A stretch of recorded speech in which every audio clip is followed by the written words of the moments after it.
rang at 3:15 a.m.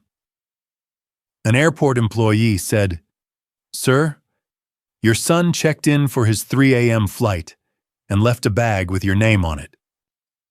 I was completely stunned.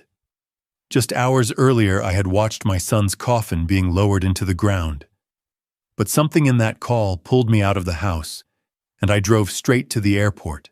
Inside the bag were $50,000 in cash, a phone, and a handwritten note that simply read, "Dad, please watch the video." My hands trembled as I pressed the play button, because the moment the screen lit up, what I saw nearly made my heart stop. Welcome to the story. Before we continue, tell me in the comments where you're watching from today, your city or country. Don't forget to like and subscribe if you enjoy stories like this. Note: this is a fictional story with dramatized elements created to convey meaningful and thoughtful ideas. My son Julian had been in the ground for exactly 24 hours when the dead man called my house.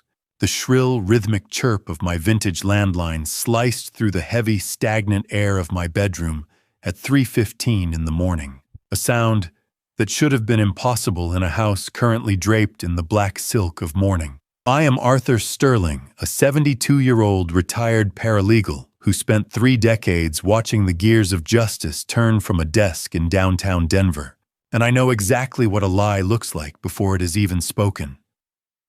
My hands, liver-spotted but steady from years of filing legal briefs, reached for the receiver. A voice on the other end, thin and apologetic, identified itself as Baggage Services from Denver International Airport. The clerk sounded young, likely working the graveyard shift, and he told me they had a bag left at Terminal B for a 3 a.m. flight to Seattle. The passenger manifest listed the owner as Julian Sterling. I felt a cold, visceral shock settle in the marrow of my bones. I told him quite clearly that it was impossible because I had watched the mahogany casket containing my son being lowered into the Colorado soil yesterday afternoon. There was a long, suffocating silence on the line. The clerk cleared his throat, his voice trembling as he insisted that a man matching Julian's ID had scanned a boarding pass at an automated kiosk and left a blue canvas bag at the counter before walking toward the exit. He never boarded. How does a man who was lowered into the Colorado soil at 2 p.m. on a Tuesday stand at a check-in kiosk at 3 a.m. on a Wednesday? The cognitive dissonance was a physical weight, pressing against my chest as I stood in the dark.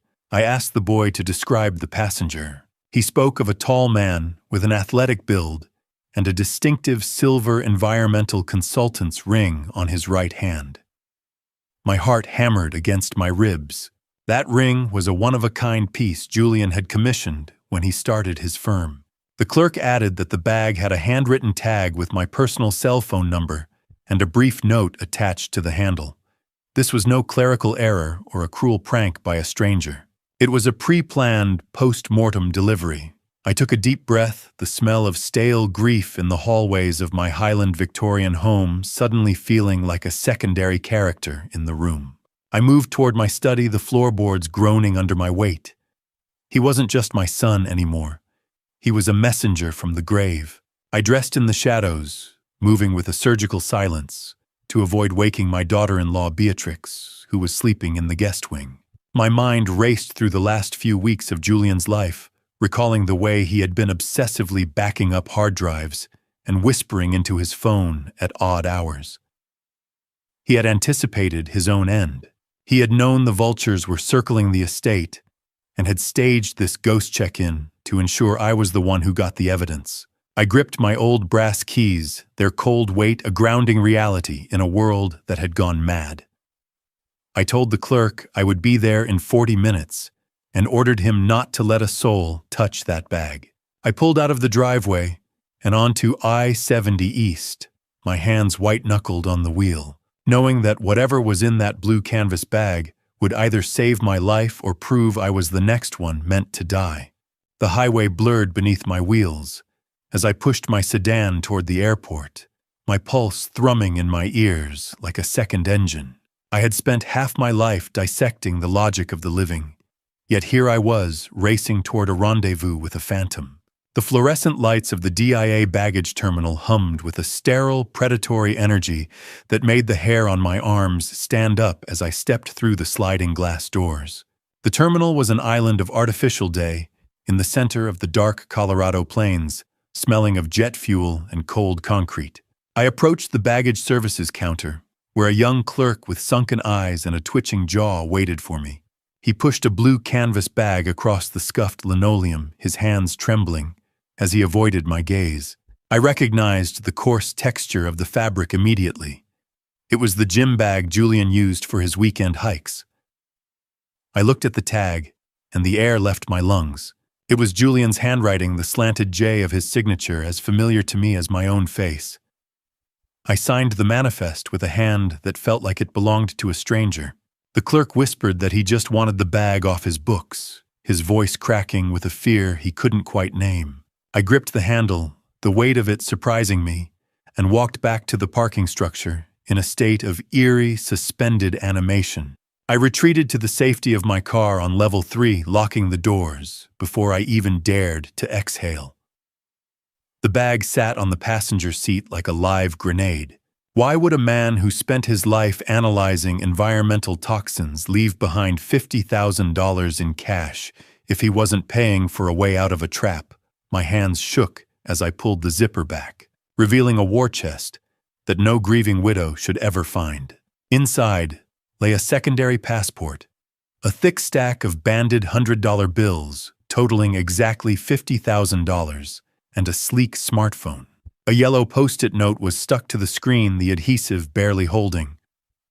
Watch video first, then audio. Sorry. My son, Julian Sterling, was a 43-year-old environmental consultant who could spot a toxin in a river from a mile away. Yet he never saw the one sitting across from him at the dinner table until it was too late. I powered on the device, the blue light of the smartphone illuminating my aged face in the cramped interior of the car. I found a single video file labeled "Open First." When I pressed play, the image that flickered to life shattered the last of my composure. Julian's face filled the screen, but he looked like a skeletal version of the man I had buried. He was gaunt, his forehead beaded with a feverish sweat, and his breathing was ragged and shallow. His eyes, I hadn't noticed at the funeral, but in the video Julian's eyes were the eyes of a man who had seen his own ghost. He spoke directly to the camera, his voice a dry rasp that sounded like dead leaves skittering across pavement. "Dad, if you're seeing this, I'm already gone and the house isn't safe anymore," he said, his gaze darting to something off camera. He was recording this because he didn't think he would make it to the weekend, and the terror in his expression was a physical blow to my heart. As Julian's image flickered on the small screen, he leaned closer to the microphone and whispered the names of the people who were currently sleeping under my roof. Julian's voice on the video crackled with a desperate final urgency, the tinny audio barely rising above the hum of the car's ventilation. Hearing my son's voice describe his own murder felt like a slow-motion execution one where I was the only witness left alive to stop the next one. As the video ended, I tapped the screen to play a secondary audio file one Julian had timestamped only 3 days before he collapsed. The tinny digital distortion of my own kitchen filled the car. I heard the clink of porcelain and the low conspiratorial murmur of voices I had trusted for years. Beatrix was there.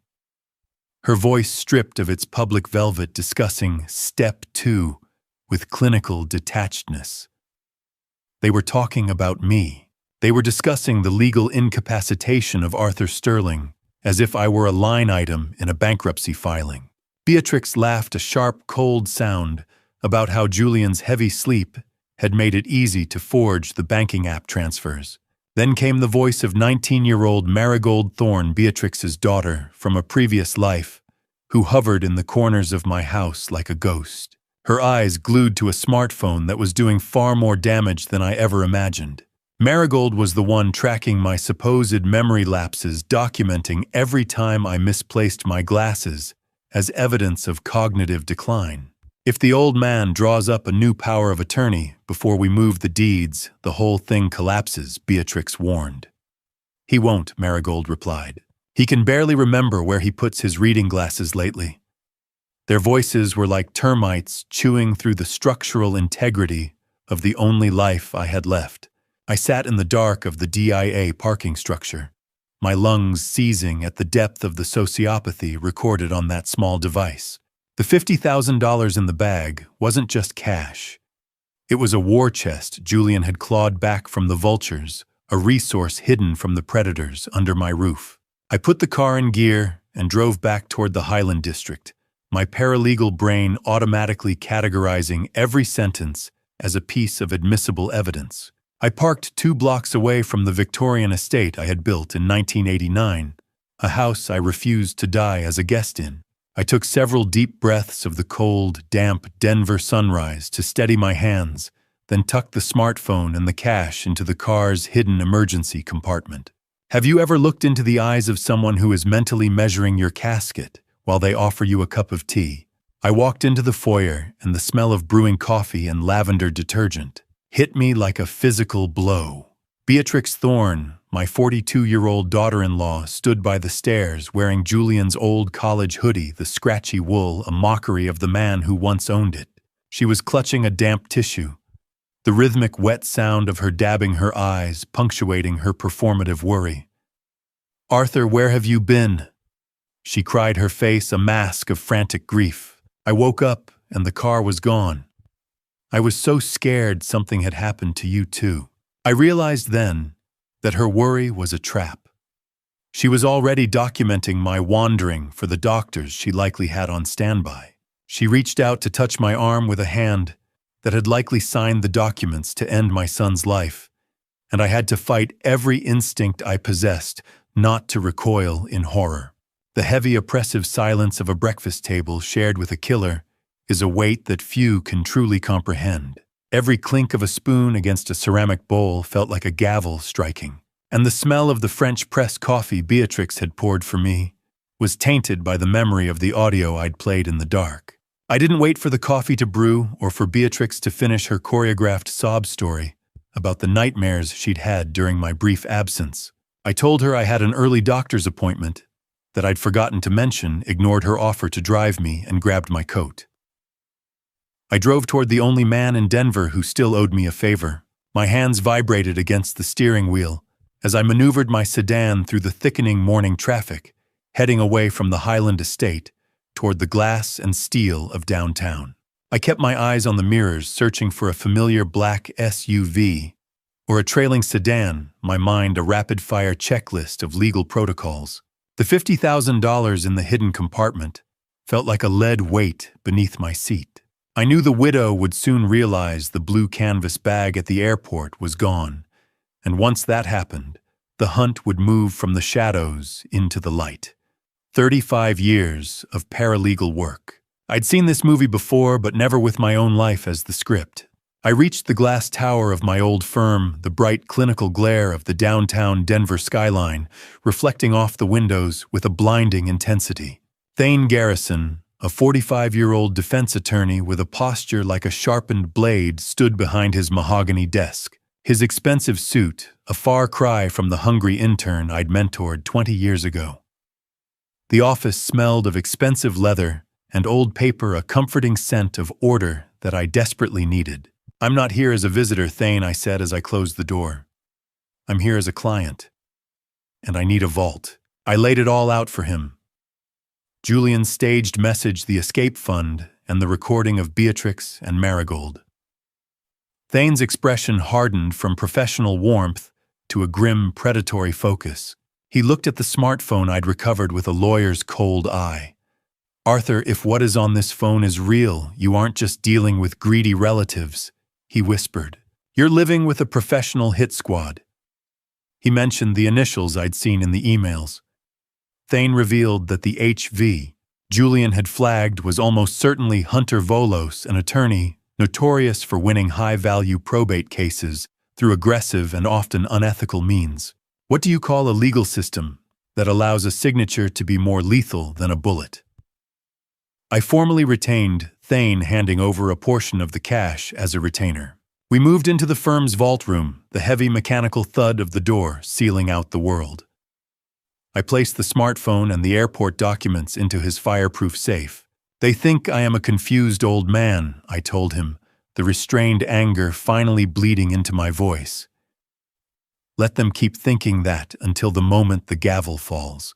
Thane warned me that we needed a psychiatric evaluation of our own, one they couldn't touch. Because the Step 2 physicians mentioned in the recording were likely specialists who had worked with Volos to bury clients before. As the vault door clicked shut, Thane looked at me with a pity that burned worse than the betrayal, and I knew the next time I saw him, it would be in a room where only one of us was expected to survive. The return to the quiet, haunted rooms of the Highland House felt like stepping back into a cold tomb that refused to be sealed. I navigated the familiar hallways with a newfound vigilance, every shadow a potential witness to my movements. I slipped into Julian's study, locking the heavy oak door behind me.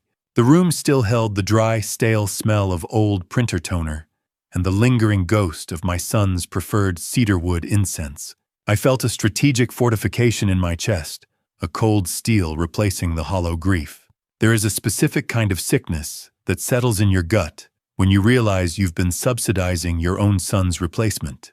I sat before his computer, the blue, hypnotic flicker of the monitor reflecting in my glasses as I accessed the local drive Julian had obsessively backed up before his final collapse. I began a forensic audit of his credit card statements, my pen scratching against a legal pad, as I cross-referenced the last 6 months of charges. Julian was a man of simple tastes. He preferred a grilled cheese sandwich to a 5-course meal. Yet the statements were littered with high-end grocery deliveries from artisanal markets he'd once mocked as overpriced status symbols. I found a charge for $400 at a luxury hardware store for a smart lock system Julian never installed. At least I hadn't seen it in the common areas. Then the realization hit me like a physical blow. Beatrix Thorne moved through Julian's bank accounts like a virus through an open wound, quiet, efficient, and utterly lethal. My son's money had been used to pay for the very security upgrades that now restricted my access to certain wings of my own home. My anger, usually a restrained and quiet thing, began to simmer toward a searing resentment. I dug deeper into the digital ledger until I found a recurring monthly charge of $2,400 to a property management firm in Capitol Hill. The invoices were cleverly disguised as business storage, but the address was a residential high-rise miles away from our Highland Victorian. I cross-referenced the dates with my own mental calendar. Every payment coincided perfectly with the nights Beatrix claimed she was in Boulder, visiting a sister who didn't actually exist. She didn't have a sister in Boulder. She had a ghost in Capitol Hill.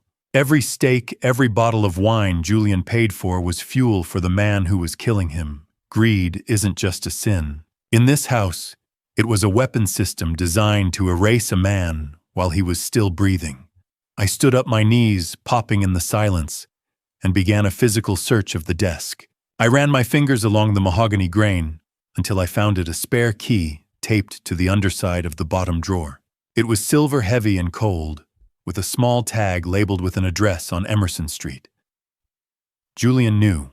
He hadn't just suspected the affair. The existence of this key suggested he had already been to that apartment. He was waiting for the right moment to strike, but his heart had given out before he could finish the play. I looked at the small silver key in my palm and realized that the counselor Vance Prescott wasn't just visiting the house. He was already living a second life on my son's dime. Julian had likely left something at that apartment for me to find a final piece of evidence hidden in the lion's den. The sound of a door handle rattling against the locked study door was the first warning shot in a war Beatrix didn't know I was finally fighting. I pocketed the silver key just as the study door swung open, and I found myself staring at a woman holding a stack of cardboard boxes meant to erase my son's existence. Beatrix stood there, caught off guard by my presence in the middle of Julian's sanctuary. She blinked her face quickly, smoothing into that practiced mask of weary compassion she had worn since the funeral. "Arthur, you shouldn't be in here," she said, her voice a soft, manipulative coo. "It's far too much for you right now." I watched her eyes dart toward the desk I had just been pillaging. She was holding 6 flat-packed cardboard boxes, the dry cardboard smell of the new material filling the hallway. I'm just helping Arthur. I'm clearing out the clutter. It's what Julian would have wanted for us to move forward. She began to unfold the first one with a clinical efficiency that made my blood run cold. She wasn't grieving. She was purging. Every file, every personal belonging, every scrap of paper that might hold a clue to her betrayal was destined for a box labeled "Donate." How many boxes does it take to pack away a human life? Apparently, she thought she could fit Julian into 6. The explosive rage I felt was a physical heat in my throat. But I forced it down into the same dark place where I kept the knowledge of her lover. I adopted a mask of my own, the face of a compliant, slightly confused old man. "I'll take them, Beatrix," I said, my voice intentionally thin. "I need something to do with my hands. If I sit still too long, the house gets too quiet." She hesitated, her fingers tightening on the cardboard. "Are you sure I already scheduled a pickup for the boxes?" She revealed, her eyes narrowing slightly. "Marigold's friend is coming by tonight to haul it all away. I had only hours. If I didn't act now, the evidence would be in a landfill or a thrift store by dawn." I insisted gently but firmly, taking the heavy stack from her arms. "I want to go through them slowly," I told her, "for the sake of nostalgia." She couldn't find a logical reason to refuse me without appearing suspicious, so she stepped aside. I carried the boxes down to my garage workshop, the one place in the estate she avoided because of the smell of grease and old metal. I moved them with a rhythmic heavy thud, stacking them against the back wall behind my vintage workbench. I turned the handle of the heavy industrial deadbolt and felt the metallic snap as the cylinder turned. The deadbolt clicked. It was the sweetest sound I'd heard in years. I stepped out into the cold, late-afternoon Denver wind that whipped through the open garage door and looked back toward the house. Beatrix was standing at the kitchen window, the glare of the interior light reflecting off her pale face. Her expression had shifted. The false grief was gone, replaced by a narrow-eyed calculation. I met her gaze through the glass and let a small, pleasant smile touch my lips. The kind of smile that didn't reach my eyes. The kind that told her the clutter wasn't the only thing being moved off the board. For the first time, she saw me not as a victim, but as a player. The silence of the garage at midnight was a heavy physical thing, broken only by the rhythmic tick of the 1962 Illinois Bun Special Julian had loved so much. I sat on my workbench stool, the silver key to the secret apartment resting like a cold coin in my pocket, while the 6 cardboard boxes stood before me like a jury. I had locked the industrial deadbolt, sealing myself into a world that smelled of machine oil and the fine, dry dust of old paper. I knew Beatrix was likely watching from the kitchen window, but in here, surrounded by my lathes and hand tools, I was the expert in my own domain. I began to peel back the tape on the first box, realizing quickly that Julian hadn't been cleaning his office in his final weeks. He had been archiving his life. These weren't remnants of a cluttered career, but a meticulously organized history. Beneath layers of mundane tax returns and insurance policies, I found what I was looking for. Julian had buried a folder labeled Correspondence 2023 to 2024 at the very bottom of a crate filled with heavy, outdated college textbooks. It was a dead man's switch, hidden under the weight of geology and physics. "You weren't just clearing the decks, Julian," I whispered to the empty room. "You were building a record." I felt a surge of analytical focus as I pulled the first stack of papers from the folder, desperate to see the truth that Beatrix had tried to send to a landfill. Click. The world vanished. In the Highland darkness isn't an accident, it's a message. The hum of the fluorescent shop lights died instantly, and the sudden absolute silence that followed was deafening. I didn't move. I remained perfectly still on my stool, listening to the house. I knew that sound, the distinct metallic snap of the exterior breaker panel being flipped. Someone was outside in the dark, trying to blind me.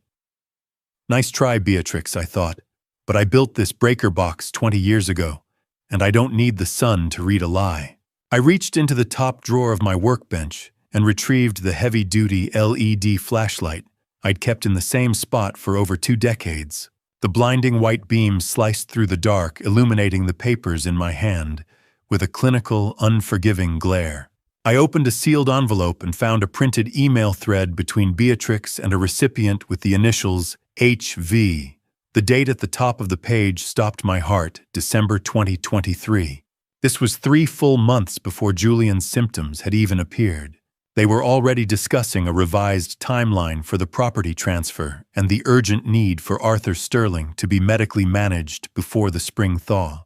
I felt an icy clarity wash over me as I realized my son's death wasn't a tragedy. It was a scheduled event on a corporate calendar. They were measuring the drapes for my house while Julian was still breathing. How do you sleep at night knowing the person next to you has already marked your expiration date on a calendar? They didn't just kill him. They scheduled him. The beam of my flashlight hit the final line of the December email, and for the first time since the funeral, I felt a rage so pure, it made my hands stop shaking. AS. Needs to be neutralized by April. The kitchen light was already on when I walked back into the house, but the warmth I usually felt in my home was gone. I kept the December email folded small in my pocket, the ink feeling like a live wire against my thigh, as I walked back into a kitchen that smelled of lavender and deception. Beatrix was standing by the sink, her silhouette framed by the window that overlooked the very garage where she had just tried to bury me in darkness. She didn't jump or act startled. She merely turned with a practiced grace that set my teeth on edge. "The breaker tripped again, Arthur." She said, her voice a smooth, comforting hum. "It is that old Victorian wiring. I have told you we should have it looked at." She looked at me with an expression of mild concern, but her hands were steady as she dried a plate too steady for a woman whose father-in-law had been stuck in a dark workshop. "It didn't trip, Beatrix." I replied, my voice holding a gravelly edge I didn't bother to hide. "It was flipped." "There is a difference." I watched for a flicker of guilt, but she just sighed and walked toward the pantry. "You look so tired lately, Arthur," she whispered. "All this stress is making you imagine things. Let me make you a calming herbal tea. It is a special blend Julian used to like. It will help you sleep."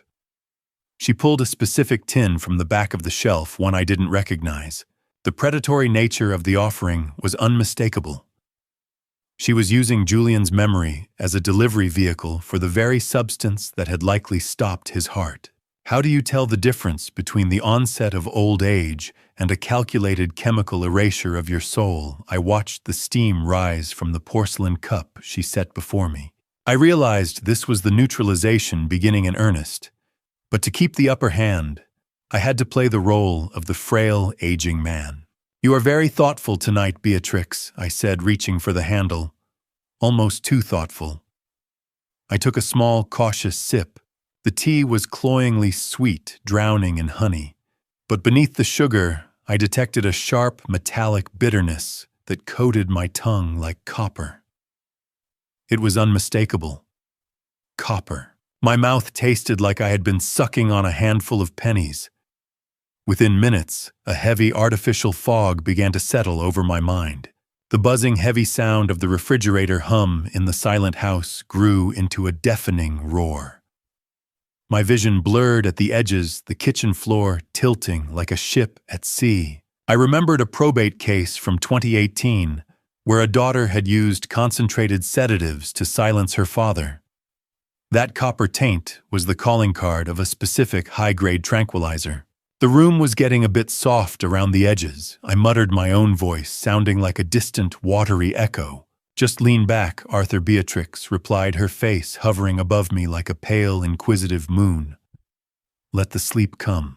The ceramic cup felt like it weighed 50 pounds as it slipped from my numb fingers. As the darkness rushed in to claim me, I saw Beatrix tilt her head, watching me fail with the clinical curiosity of a scientist observing a lab rat to see how long it takes for the heart to quit. The sound of the tea splashing onto the tile floor was the loudest thing I'd ever heard. A liquid alarm bell in the middle of my own living room. Adrenaline is the only antidote for a sedative, and I used every drop of it to keep my eyes from rolling back into my head as I felt the kitchen floor rush up to meet me. I collapsed with a deliberate jarring force, knocking my chair backward. The cold, unforgiving hardness of the kitchen tile bit into my shoulder, but I didn't flinch. I lay there feigning a semi-conscious state, watching through slit eyes as Beatrix moved. She didn't scream. She took a single sharp breath and then hovered over me, her face a mask of simulated terror. "Arthur, oh God, you've had a fall!" she cried, her voice high and frantic. "Don't move, just breathe." I groaned, playing the part of the broken old man. So dizzy, I whispered, my tongue feeling like a heavy slab of lead. "Everything is spinning, Beatrix." As she reached for the telephone, I moved. My hand, hidden beneath the folds of my heavy wool cardigan, palmed a sterile specimen jar I had tucked into my waistband hours ago.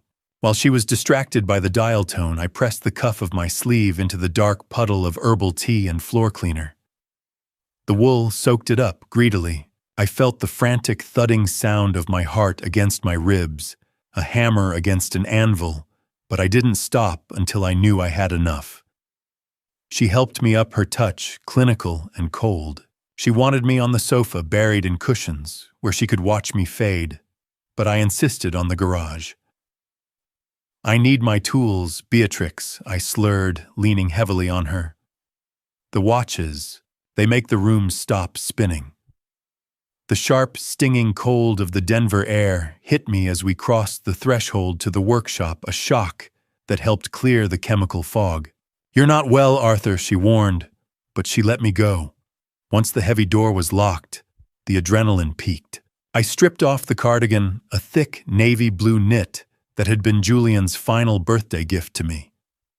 I realized with a start that my son's gift was literally saving my life for the second time today. Is it still called a home if you have to treat every doorway like a tripwire and every cup of tea like a death warrant? I wrung the poisoned liquid from the wool sleeve into the specimen jar, watching the amber droplets fall with a grim sense of triumph. I sealed it tight and shoved it into the hollow, oily base of my heavy industrial lathe. No one would think to look there. I turned to the last of Julian's boxes, my hands finally steady. Beneath a stack of old magazines, I found a printout of an email chain between Julian and a local cardiologist. Julian had been describing the same metallic taste and heavy heart I had just experienced. Julian didn't die of a broken heart. He died of a broken trust. He had been documenting his own slow poisoning, noting that he suspected dietary changes were being forced upon him. "You weren't guessing, Julian." I whispered, the paper trembling in my hand. "You had the evidence. You just ran out of time." I shoved the cardiologist's emails into the waistband of my trousers, knowing that as long as that jar was hidden in the lathe, I held a piece of the puzzle that Beatrix thought she'd already scrubbed clean from the kitchen floor. The sunrise over Denver was a pale, sickly yellow, reflecting the poison still circulating in my veins as I sat in the garage workshop, my phone pressed to my ear. How do you sit across from a woman who is feeding you a slow death and ask her to pass the salt without your hand shaking? I was waiting for the independent lab's verdict on the tea sample I'd wrung from my cardigan. The technician's voice was a metallic clinical drone over the speaker, lacking any human warmth. "Mr. Sterling, the benzodiazepine concentration in that sample measured 15 milligrams per serving." He said, his words clipped and precise. "That's 6 times the standard therapeutic dose. These levels aren't designed to calm, they're designed to incapacitate." I felt a surge of grim validation. This specific sedative was the perfect tool for the Step 2 doctors Julian had warned me about. It mimics the symptoms of dementia so perfectly that the medical board wouldn't blink twice when they signed the commitment papers. I recorded every word of the call, saving the file as the first forensic pillar of a case that would eventually dismantle Beatrix's world. "It is exactly what I needed to hear," I told him, my voice flat. "Send the official report to my attorney, Thane Garrison, immediately. I also need a certified copy for the district attorney's office." The lab would bill me $1,800 for the expedited analysis and chain of custody documentation, but it was worth every cent. I tucked the cardiologist's emails deeper into my waistband and stepped out of the garage, preparing for the most dangerous performance of my life. 15 milligrams. She was turning my brain into a mush of forgotten names and lost hours or so, she thought. Every meal in the house was now a potential tripwire. At lunchtime, I sat in the kitchen as Beatrix placed a bowl of tomato soup in front of me. The sickly, sweet smell of the broth, likely laced with the same metallic-tasting toxin, made my stomach turn. "You've barely touched your soup, Arthur," she said, her voice dripping with manufactured concern. "It's Julian's favorite recipe." I leaned into the roll, letting my hand tremble slightly as I picked up the spoon. "My appetite isn't what it used to be, Beatrix. Old age, I suppose." I made a show of blowing on the liquid, then waited for her to turn toward the refrigerator. In that 3-second window, I poured the soup into a small, sealable plastic bag I'd hidden in my lap and slipped it into my pocket. I survived on a secret cache of sealed protein bars and bottled water hidden behind the vintage clock movements in my workshop. The quiet crinkle of a hidden wrapper was the only sound of my survival. The doorbell didn't just ring. It announced an invasion, a sharp two-tone chime that signaled the arrival of the man who had been paying his rent with my son's blood. I moved away from the kitchen doorway, keeping my expression flat and vacant as Beatrix hurried toward the foyer.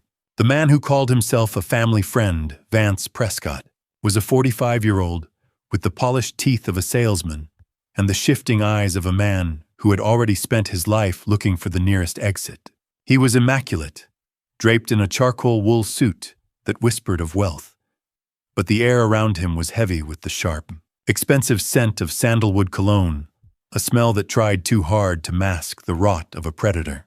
Beatrix introduced him as a grief counselor, her voice pitched in that high, breathless tone she used when she was performing for an audience. I stood at the top of the stairs, my palms cold against the damp wallpaper of the hallway, playing the part of the fragile, fading patriarch. "Arthur," she said, gesturing for me to descend. "This is Vance. He is here to help us navigate the administrative side of our loss." Vance reached out a hand, his grip firm and dry. "I've heard so much about your brilliant career, Mr. Sterling," he said, his smile never reaching those cold, calculating eyes. "It's a shame to see such a mind under a cloud." I knew then that his expertise wasn't in grief. I recognized the name from a disbarred financial advisor list I'd seen years ago, a specialist in predatory estate transfers who had lost his license for borrowing from the elderly. He touched the walnut wainscoting, like he was already planning where to hang his own coat. It made my skin crawl. While Beatrix went to the kitchen to prepare coffee, Vance began a slow, predatory circuit of the living room. He didn't look at the photos of Julian or the family heirlooms with sentiment. He appraised them like an insurance adjuster. He let his fingers trail over the Victorian moldings, his eyes lingering on the mahogany study door and the exact spot where the wall safe was hidden behind the landscape painting. I followed him with a hollow gaze, letting my mouth hang slightly open, as if I were struggling to keep up with the conversation. "This is quite a lot of house for an old man to manage alone, don't you think?" he asked, his voice a smooth, oily purr. I looked him dead in the eye, my voice a thin rasp. "I remember where every nail was driven, Mr. Prescott. Is there anything more dangerous than a man with a suit that fits perfectly and a conscience that doesn't exist?" I feigned a sudden need for the restroom, doubling back through the shadows of the hallway once I was out of their sight. The heavy, rhythmic ticking of the grandfather clock masked my footsteps. From the dark corner near the pantry, I watched the kitchen. Beatrix and Vance were standing close, too close. He placed a hand on the small of her back, a familiar possessive gesture that stripped away every lie of professional distance. "How much longer?" B. Vance whispered, the bitterness of the coffee steam rising between them. "The doctors are getting impatient." Soon, she replied, her face a mask of cold iron. "He is already stumbling. Just hold your breath a little longer." I pulled back into the darkness of the hall, just as Vance turned his head, But it wasn't his eyes that caught me. It was the silver ring on his pinky finger, the exact twin to the one Julian had left in the airport bag. I sat in the dark of my study that night, the silver key Julian left me feeling like a block of ice against my chest. Secrets have a way of rotting from the inside out, and the one I was about to uncover didn't just explain Julian's death, it redefined the last 20 years of a lie. I had to know about the ring. I had to know why a man who claimed to be a stranger wore a signature piece belonging to my son. I drove to a nondescript office building on the edge of downtown Denver, the kind of place where the directory names change every 6 months. Claude Wilson, a 55-year-old private investigator with the lean build of a distance runner and eyes that seemed to record every shadow in the room, sat behind a desk that held nothing but a laptop and a cold cup of black coffee.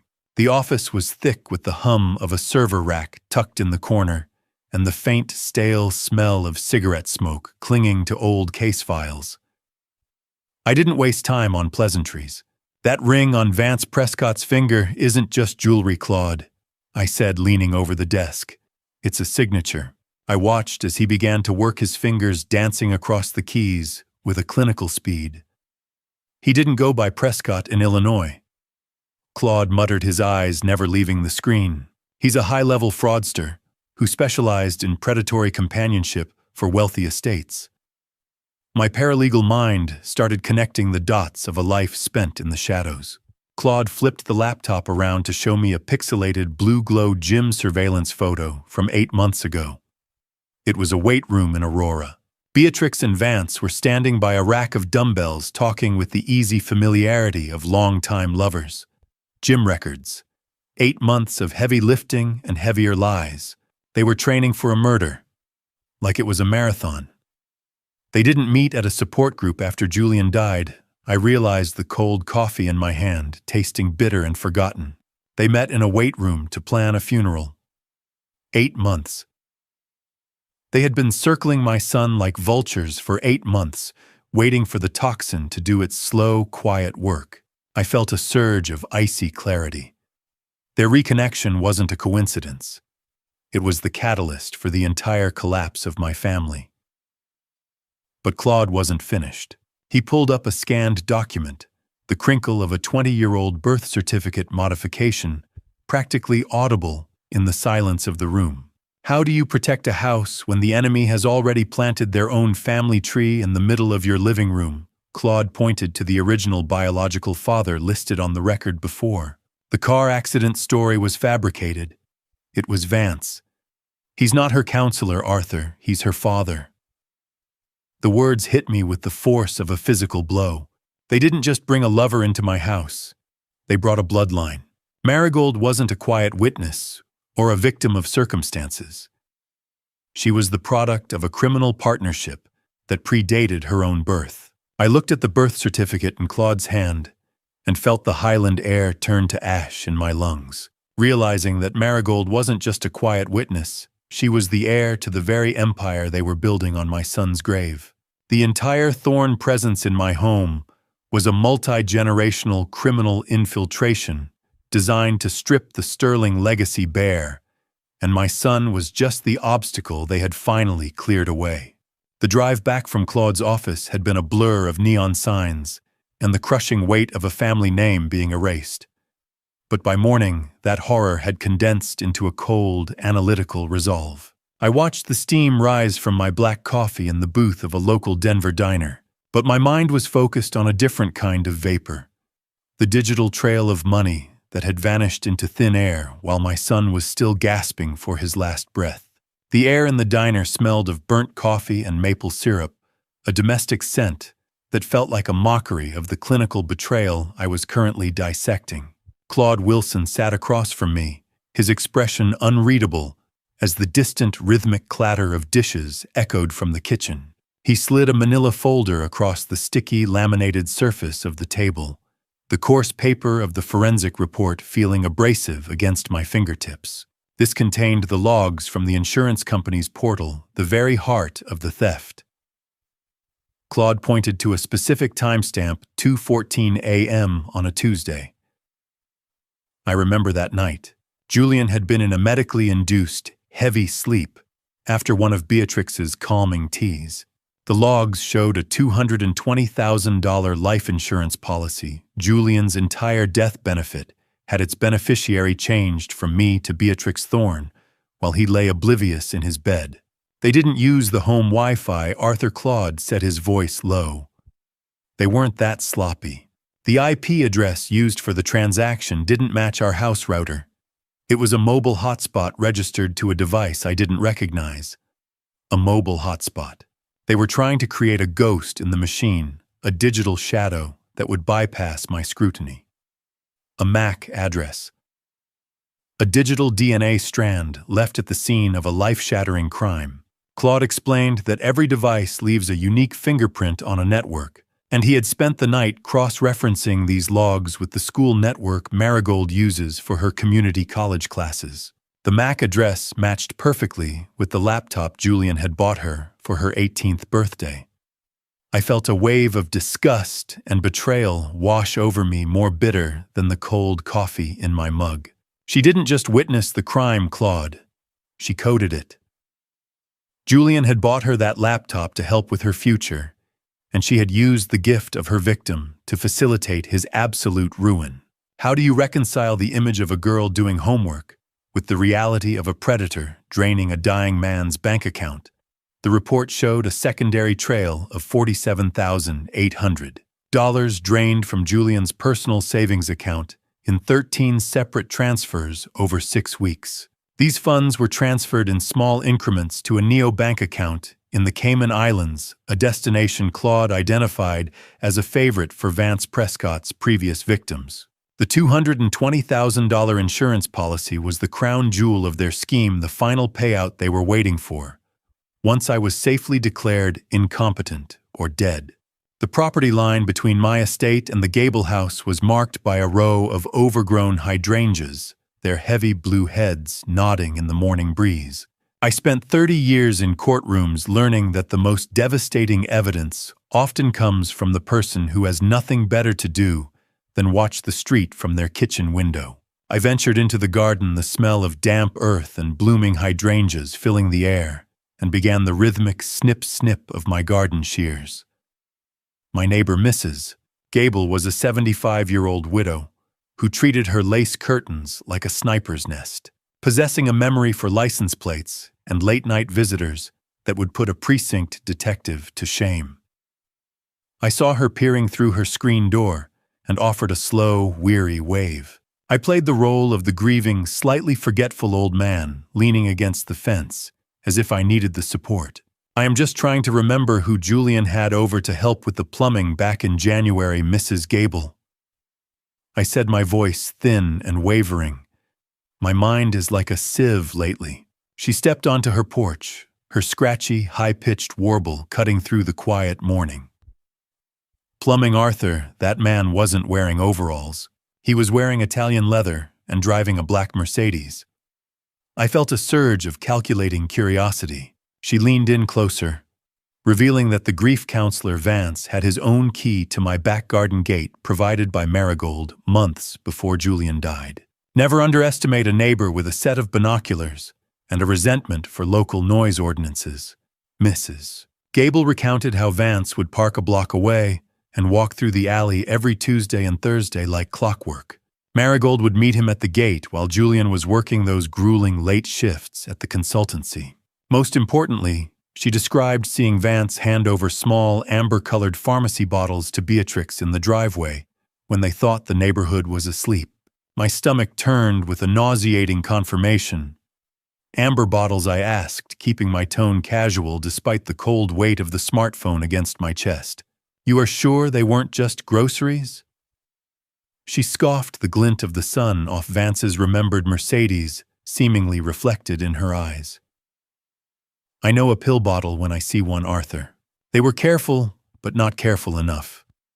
I subtly activated the recording app on my phone, ensuring her scratchy testimony was captured for Thane.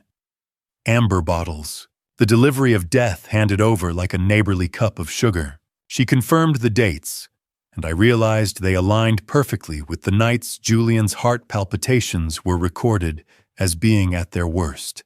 "You have a sharp eye, Mrs. Gable," I said, managing a small, grim smile of vindicated satisfaction. "You should have been a detective."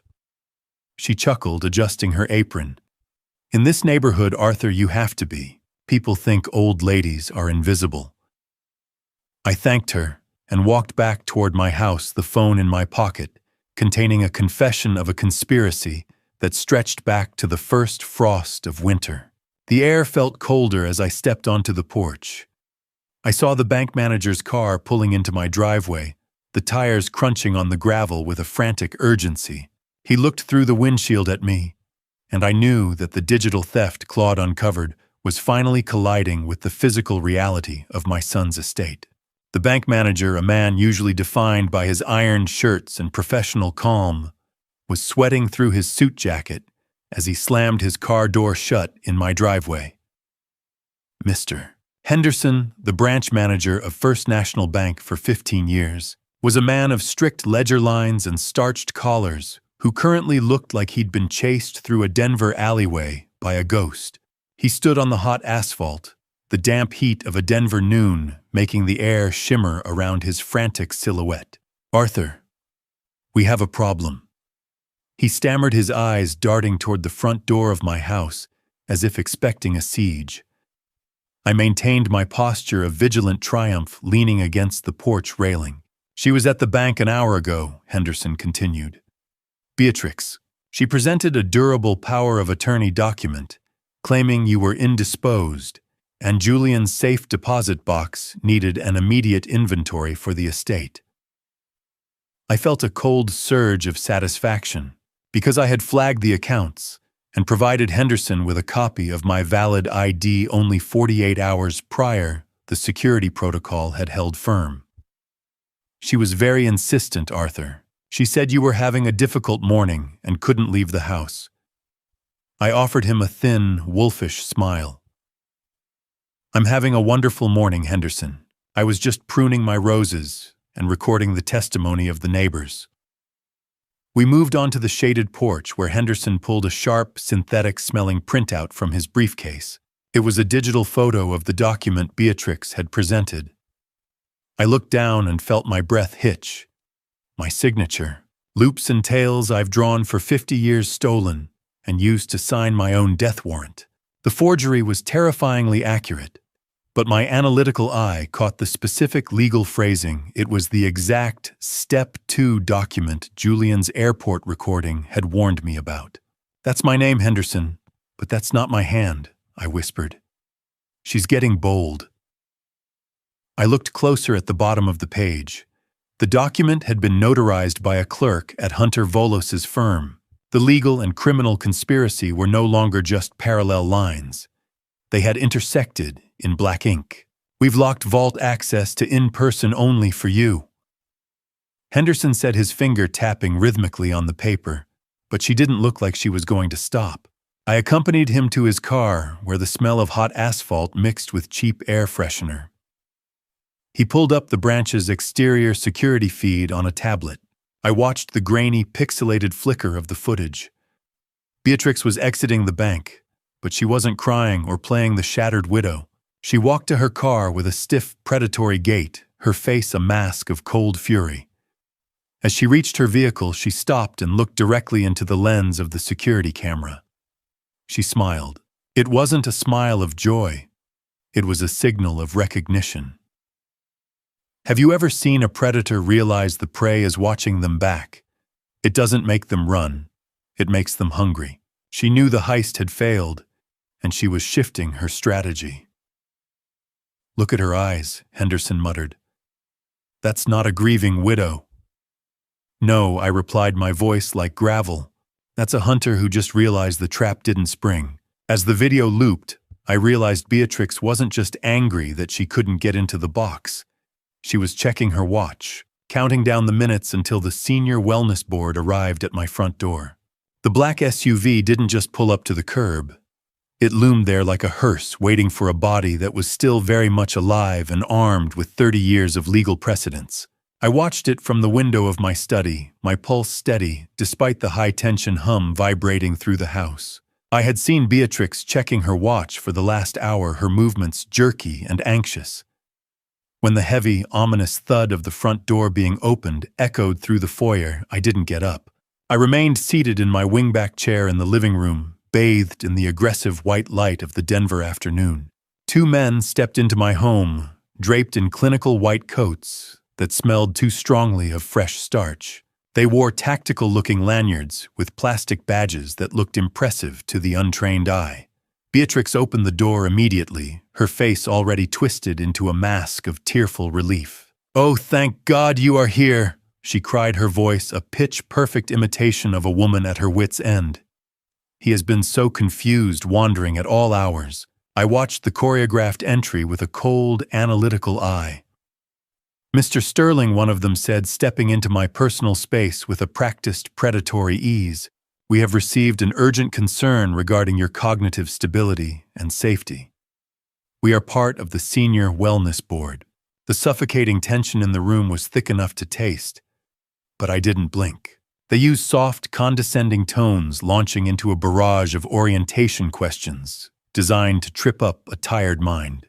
"Arthur, do you know what year it is? Do you know who the president is?" I looked past them, noting how they scanned the room, their eyes lingering on the silver service and the antique clock, rather than my pupils. Doctors. They had the bedside manner of a debt collector and the eyes of a shark. I knew exactly who they were. My research had shown that these men weren't medical professionals. They were low-level employees from a private security firm owned by a shell company Julian had been investigating before he died. I finally spoke, my voice a dry, level rasp that cut through their rehearsed concern.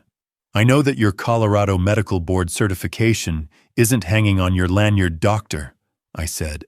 "I also know that your firm's insurance doesn't cover felony impersonation." They stiffened, the younger one reaching into a pocket to produce a dry, papery transport form. It was a fraudulent attempt to take me for observation. I stood up, my taller frame casting a shadow over their paperwork, and I presented my own manila folder. I demanded to see their court-ordered subpoena and the specific NRS statutes that grant a private security firm authority over a citizen in his own home. What is more satisfying than watching a bully realize his victim is the one holding the leash? I informed them that if they touched me without a warrant signed by a Denver County judge, I would have them charged with kidnapping before they hit the driveway. I then pointed to the grandfather clock, revealing the lens of the camera I'd hidden there to record their illegal attempt to bypass due process. The men began a frantic, disorganized retreat, the younger one nearly tripping over the rug. "We must have the wrong paperwork," the lead one muttered. "We will be back." The sound of gravel spraying echoed through the house as their SUV fled. Beatrix turned to me, the mask of the grieving widow finally shattered into a jagged edge of pure, unadulterated hatred. The camera felt like a live grenade in my pocket as I descended back into the house, but for now I was still the only one who knew it was armed. I didn't give Beatrix time to find her voice. I turned my back on her hatred and climbed the stairs toward the one part of the house where the dust still held the truth. The hallway was silent, the air heavy with the aftermath of the failed evaluation, but I moved with a poignant determination. I reached up and pulled down the heavy wooden ladder in the hallway ceiling, the rhythmic metallic creak echoing like a warning through the Highland house. I climbed into the suffocating dry heat of the attic, where the smell of old cedar and undisturbed dust lunged at my throat. I maneuvered past stacks of holiday decorations and Julian's old baseball gear, my eyes stinging as sweat began to drip into them. I felt a magnetic pull toward a specific back corner, the place where Julian used to hide his treasures as a boy. "You always went high when the world got low, didn't you, Julian?" I whispered, my voice lost in the rafters. I began to search my hands, brushing against forgotten memories, until I found a set of vintage encyclopedias. Tucked inside the hollowed-out A volume, I found a small, high-end Nikon digital camera. The device gave a cheerful digital beep as it powered on fully charged, as if Julian knew I would be coming for it today. I sat on an old steamer trunk and began to scroll through the playback, my breath hitching in the stagnant air. Julian wasn't just a victim. He was a silent investigator documenting the destruction of his own life. Encyclopedias. The A volume held the evidence of his adultery. The camera contained dozens of time-stamped photos of Beatrix's car parked outside a motel in Lakewood, often accompanied by Vance Prescott's black Mercedes. My son had used his professional environmental monitoring skills to track her movements without her ever suspecting. I saw one specific photo of them sitting on a park bench, looking at a set of blueprints for the Highland estate. Lakewood. That is where she said she was taking those grief walks to clear her head. In reality, they were redesigning my house while my son was still dying. How do you keep your hands steady when you're looking at the blueprints of your own dispossession? It was clear they had been planning this since at least January. Proving the legal theft was a multi-month project, not a reaction to Julian's sudden passing. The cold, surgical fury I felt made the sweltering attic feel like an icebox. They had sat in that motel room, likely paid for with Julian's credit cards, and mapped out how to erase us both. I zoomed in on the final photo, a high-resolution shot taken from across the motel parking lot. My heart stopped as I saw what Vance was holding in his other hand, as he leaned through the driver's side window of Beatrix's car. It was a small amber pharmacy bottle, identical in every way to the ones Mrs. Gable had seen him delivering to my back door in the dead of night. He wasn't just the lover and the architect. He was the supplier. I turned off the camera, the blue light fading to black, and realized that I finally had the physical link between their affair and the toxins that had stopped my son's heart. The camera felt like a live grenade in my pocket. As I descended back into the house, its weight, a physical reminder of the power I now held. I didn't go to the police with the motel photos. I went to the one place that scares a crooked lawyer more than a jail cell, the Colorado Office of Attorney Regulation Council. I retreated to my study, the familiar scent of old bindings and leather grounding me as I prepared to strike. I sat in my high-backed chair, the rhythmic, reassuring tick of the grandfather clock in the hall, keeping time as I utilized my 35 years of paralegal connections. I placed 3 specific calls to retired colleagues who specialized in legal ethics and probate fraud. I shared the details of the forged power of attorney and the suspiciously accurate notarization from Hunter Volos's firm. I knew that in the Denver legal community, a reputation for dirty notarizations was a career killer. "I am not looking for a favor, Frank," I said, into the receiver, my voice steady. "I am looking for a scalpel. Hunter Volos is cutting corners in my living room, and the notary's stamp is his weakest link. If he forged my name, he forged his own ethics. Why fight a war with bullets when you can win it with a well-placed grievance and a phone call to the right clerk?" With Thane Garrison's assistance via a secure line, I filed the formal complaint. I included the digital timestamp from the motel photos showing Volos's lead assistant meeting with Vance Prescott on a day the assistant claimed in court records to be in a deposition across town. This contradiction created a reasonable suspicion of conflict of interest and fraudulent document preparation that the ethics board simply couldn't ignore. I hit the final send button on the laptop, the pale blue light illuminating my face as the filing was officially recorded. If the board freezes his files for an audit, I told Thane, Beatrix loses her shield. Subpoenas. The only thing in this house more lethal than the tea. Later that evening, I stood in the hallway shadows and observed Beatrix receiving a phone call likely from Volos's office. Her face went from its usual mask of feigned serenity to a ghostly translucent white. Her hand trembled as she listened, the frantic, sharp tapping of her phone against the marble counter echoing like gunfire. I stepped into the light of the kitchen doorway, a cool evening Denver breeze through the cracked window ruffling my hair. "Is everything all right, Beatrix?" I asked, my voice a thin, polite rasp. "You look like you have seen a ghost. Or perhaps a subpoena." She slammed the phone down, the plastic clatter sharp and final. "It is nothing, Arthur. Just a business matter. Go back to your clocks and your dusty books." She was trying to maintain control, but the cracks in her armor were widening. I realized then that my ethics trap had worked perfectly. It wasn't just about stopping Volos, it was about forcing him to withdraw from the case entirely to save his own license. This would leave Beatrix without her high-priced legal architect just weeks before the probate hearing.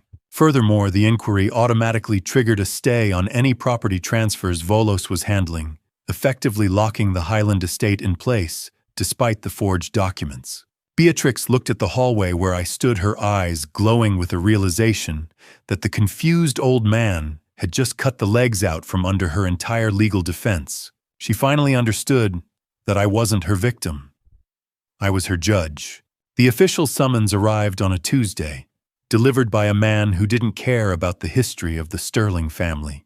The process server didn't look like a harbinger of doom. He looked like a weary college kid in a faded polo. But the manila envelope he pressed into my hand was the opening bell of a war I had been preparing for since the airport call. He muttered a rehearsed line about me being served and vanished down the porch steps. I felt a chill of calculated calm as I ran my fingers over the dry, parchment-like texture of the legal summons. Beatrix had moved faster than a winter storm in the Rockies, filing a petition to contest Julian's will and bypass the usual 90-day waiting period. She was gunning for an emergency hearing, a desperate attempt to gain legal control before my mind could clear of the chemical fog she was so diligently feeding me. I read the clinical allegations of my own advanced cognitive decline with the detached eye of a man reading a stranger's obituary. I took the heavy envelope to Thane Garrison's office, where the smell of high-end stationery and floor wax always promised a specific kind of orderly justice. We sat in a secure room, the cold glare of the floor-to-ceiling office windows reflecting the steel in my gaze. "She is moving fast because she is bleeding." "Thane," I said, sliding the document across the mahogany table. The ethics complaint against Volos rattled her. Now she's trying to use the law to silence me before the toxicology reports can catch up to her. Thane nodded, the sharp, rhythmic clicking of his fountain pen echoing my own heartbeat. He explained that she was petitioning to be named temporary conservator of my person and estate. It was a play for total dominance. Discovery. In the legal world, it is the process of lifting the rock to see what is crawling underneath.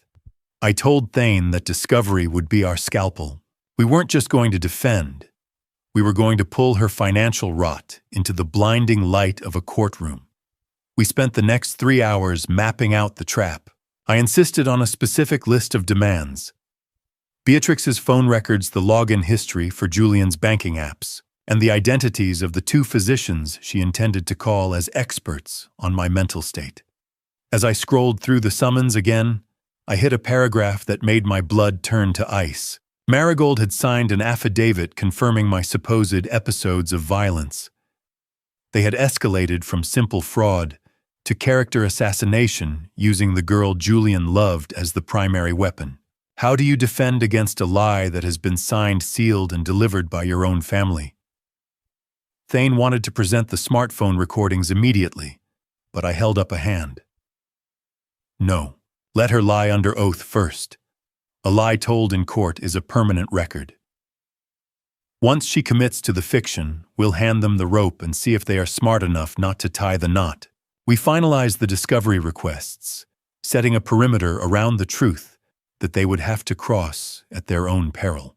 I signed the documents with a steady hand, knowing that the names of the doctors on her list would be the final nails in a casket she was currently building for herself.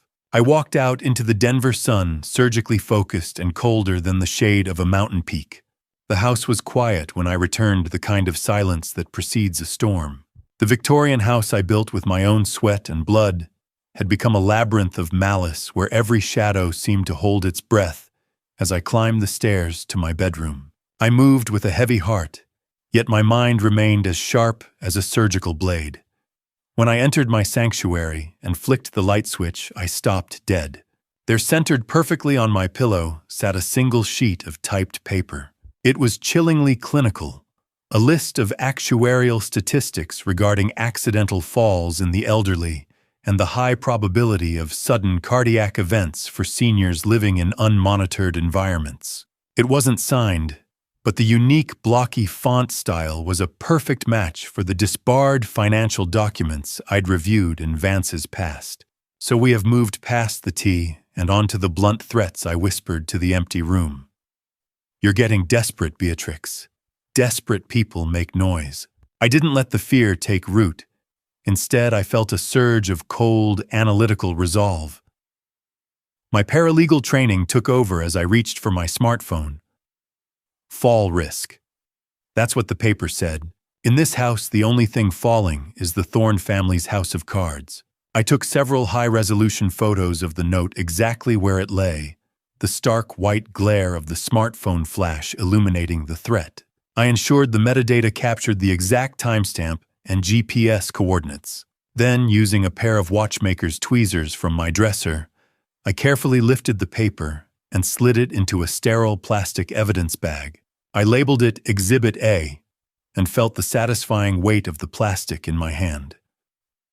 Every threat is just another line in your indictment, I thought. I moved to the bedroom door and engaged the heavy brass bolt I'd installed years ago. The cold, metallic click offered a temporary illusion of safety. As I sat in my armchair, the weight of my vintage service pistol resting on the side table, I noticed something that made my stomach turn. A faint, cloying smell of sandalwood cologne clung to my pillowcase. Vance had been in this room, standing over my bed, while I was at the law office, violating the one place I thought was still mine. How do you sleep in a room that has been violated by the man who helped kill your son? I sat in the darkness, listening to the house settle. Below me, I could hear the muffled, heavy bass of Marigold's music thudding through the floorboards, and the low, rhythmic murmur of Beatrix's voice as she paced the hallway on her phone. They were confident. They believed the emergency hearing would be my finish line.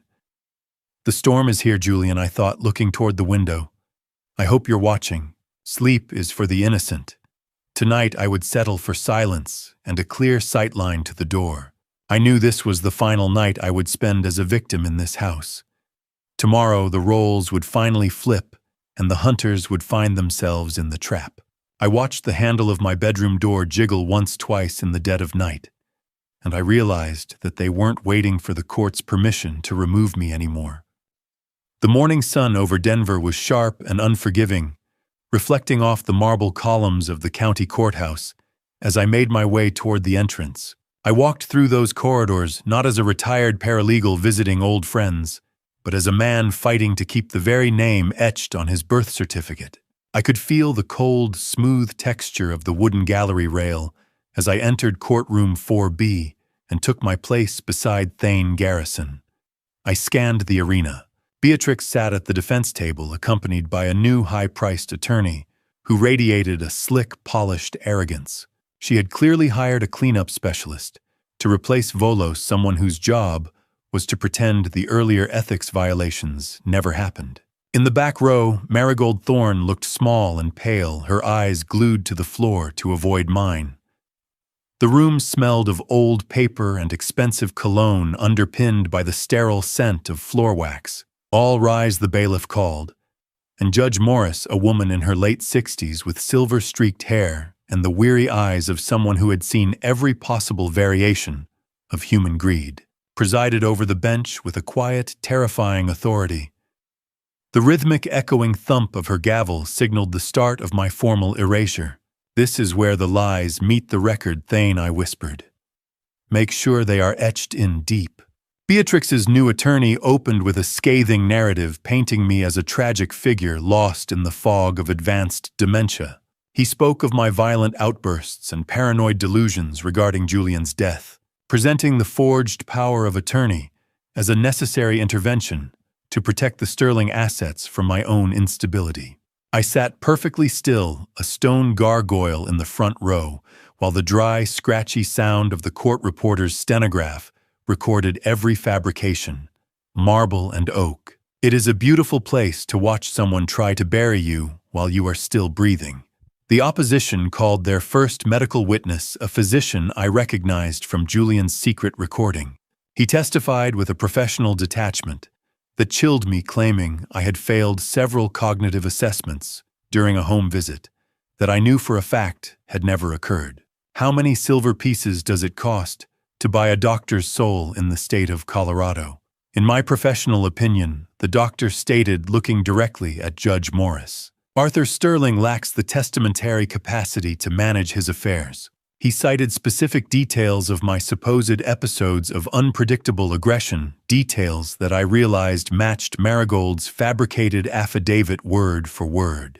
The medical and family lies were so tightly coordinated, they sounded like a script. I watched the judge's pen move across her notepad, the gravity of the institutional lie being constructed around me feeling like a rising tide.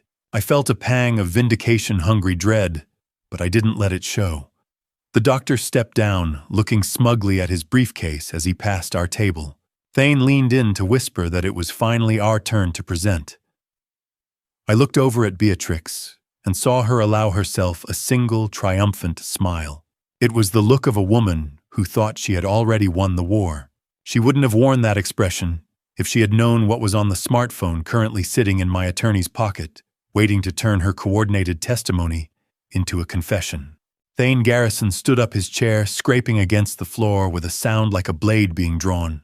He didn't start with a question. He started with a heavy black evidence bag that he placed on the table with a thud that echoed like a gunshot in the silent courtroom. I sat with my hands folded, my posture surgically calm, as I watched the opposition's arrogance begin to fray at the edges.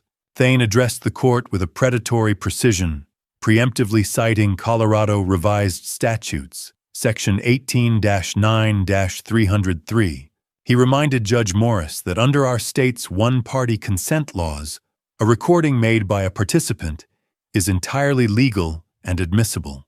He established the chain of custody for the device, tracing its journey from a secure airport locker to his firm's vault. Your Honor, my client isn't here to argue opinions, Thane said, his voice resonant and commanding. He is here to play the truth. Beatrix's attorney was on his feet, instantly shouting an objection about unauthenticated illegal recordings, but the desperation in his tone was unmistakable. Judge Morris raised a hand for silence, her eyes fixated on the black bag. I felt the cold, unforgiving marble floor under my feet as the clerk took the phone and prepared the playback. The courtroom fell into an absolute airless silence. Then the hollow digital hiss of the smartphone filled the chamber. It was the ambient sound of my own kitchen, a domestic backdrop for a monstrous conversation. Beatrix's voice was clear, businesslike, and utterly devoid of the grief she had been wearing like a costume. She described the plan to establish my incapacity through 2 bribed physicians, talking about drugging me until I couldn't find the bathroom. 30 seconds of audio. It was shorter than a commercial, but it was long enough to hang them both. The sociopathic details of the financial theft and the medical manipulation were broadcast to the official records, stripping away every lie they had told under oath. Have you ever heard your own death warrant discussed over a pot of coffee? It's a sound you never quite get out of your teeth. The most chilling moment came when Marigold's voice entered the recording. She wasn't just a passive observer, she was laughing at the idea of me being neutralized. Arthur won't suspect anything, she had said. He just sits in that garage with his watches. I watched the color drain from Beatrix's face until she looked like a statue carved from ice. Marigold was trembling so violently in the back row that the gallery bench creaked, and the sharp, stinging scent of smelling salts from a concerned spectator drifted through the air. Judge Morris leaned forward, her gaze cutting through the petitioner's table like a laser. She overruled the defense's frantic objections with a single sharp word. The recording is admitted, she declared, the rhythmic echoing thud of her gavel punctuation, the end of Beatrix's facade. I suggest the petitioner prepares a very different kind of defense for the continuation. This isn't over, Arthur. Beatrix hissed, her voice a poisonous whisper, but the power had already shifted.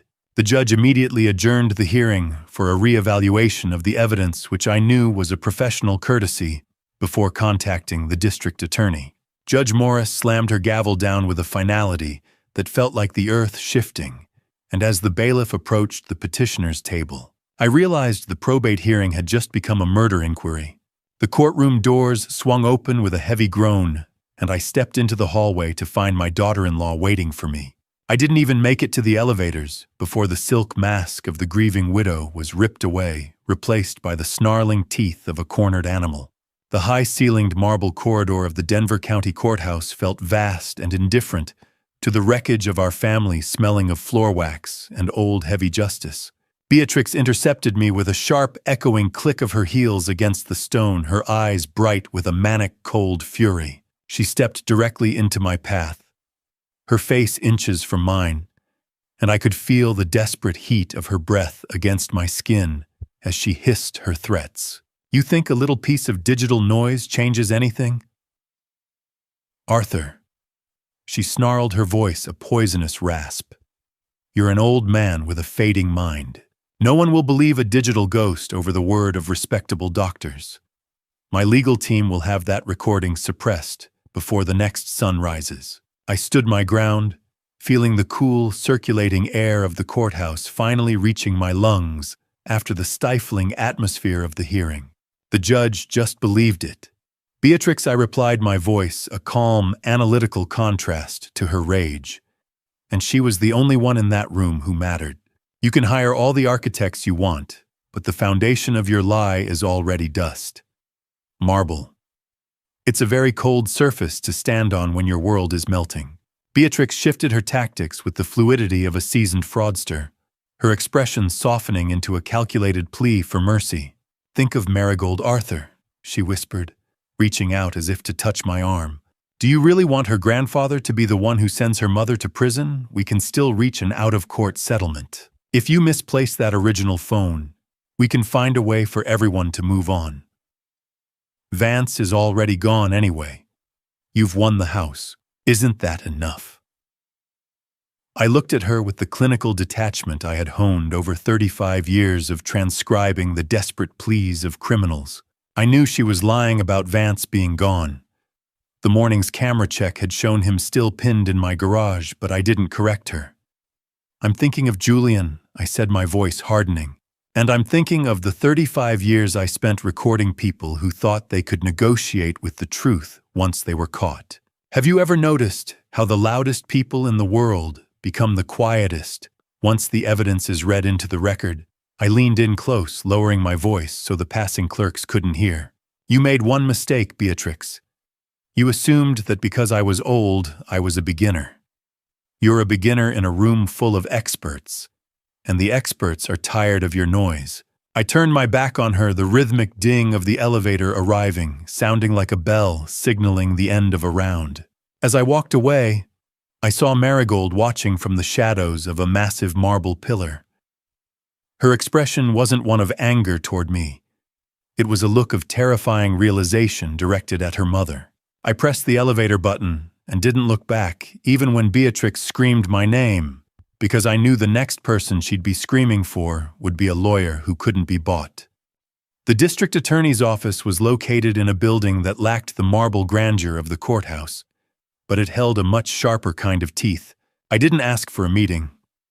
I walked into the building and laid Julian's cardiologist emails next to the lab report on the benzodiazepines, like a winning hand in a game they didn't know I was playing.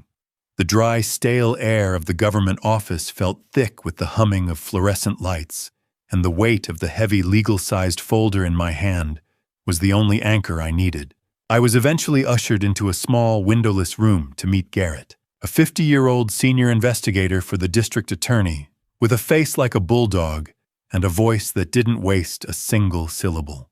He looked at me through spectacles that seemed to zoom in on my every intention, sipping from a mug of strong, acidic coffee that smelled like a long night on the job.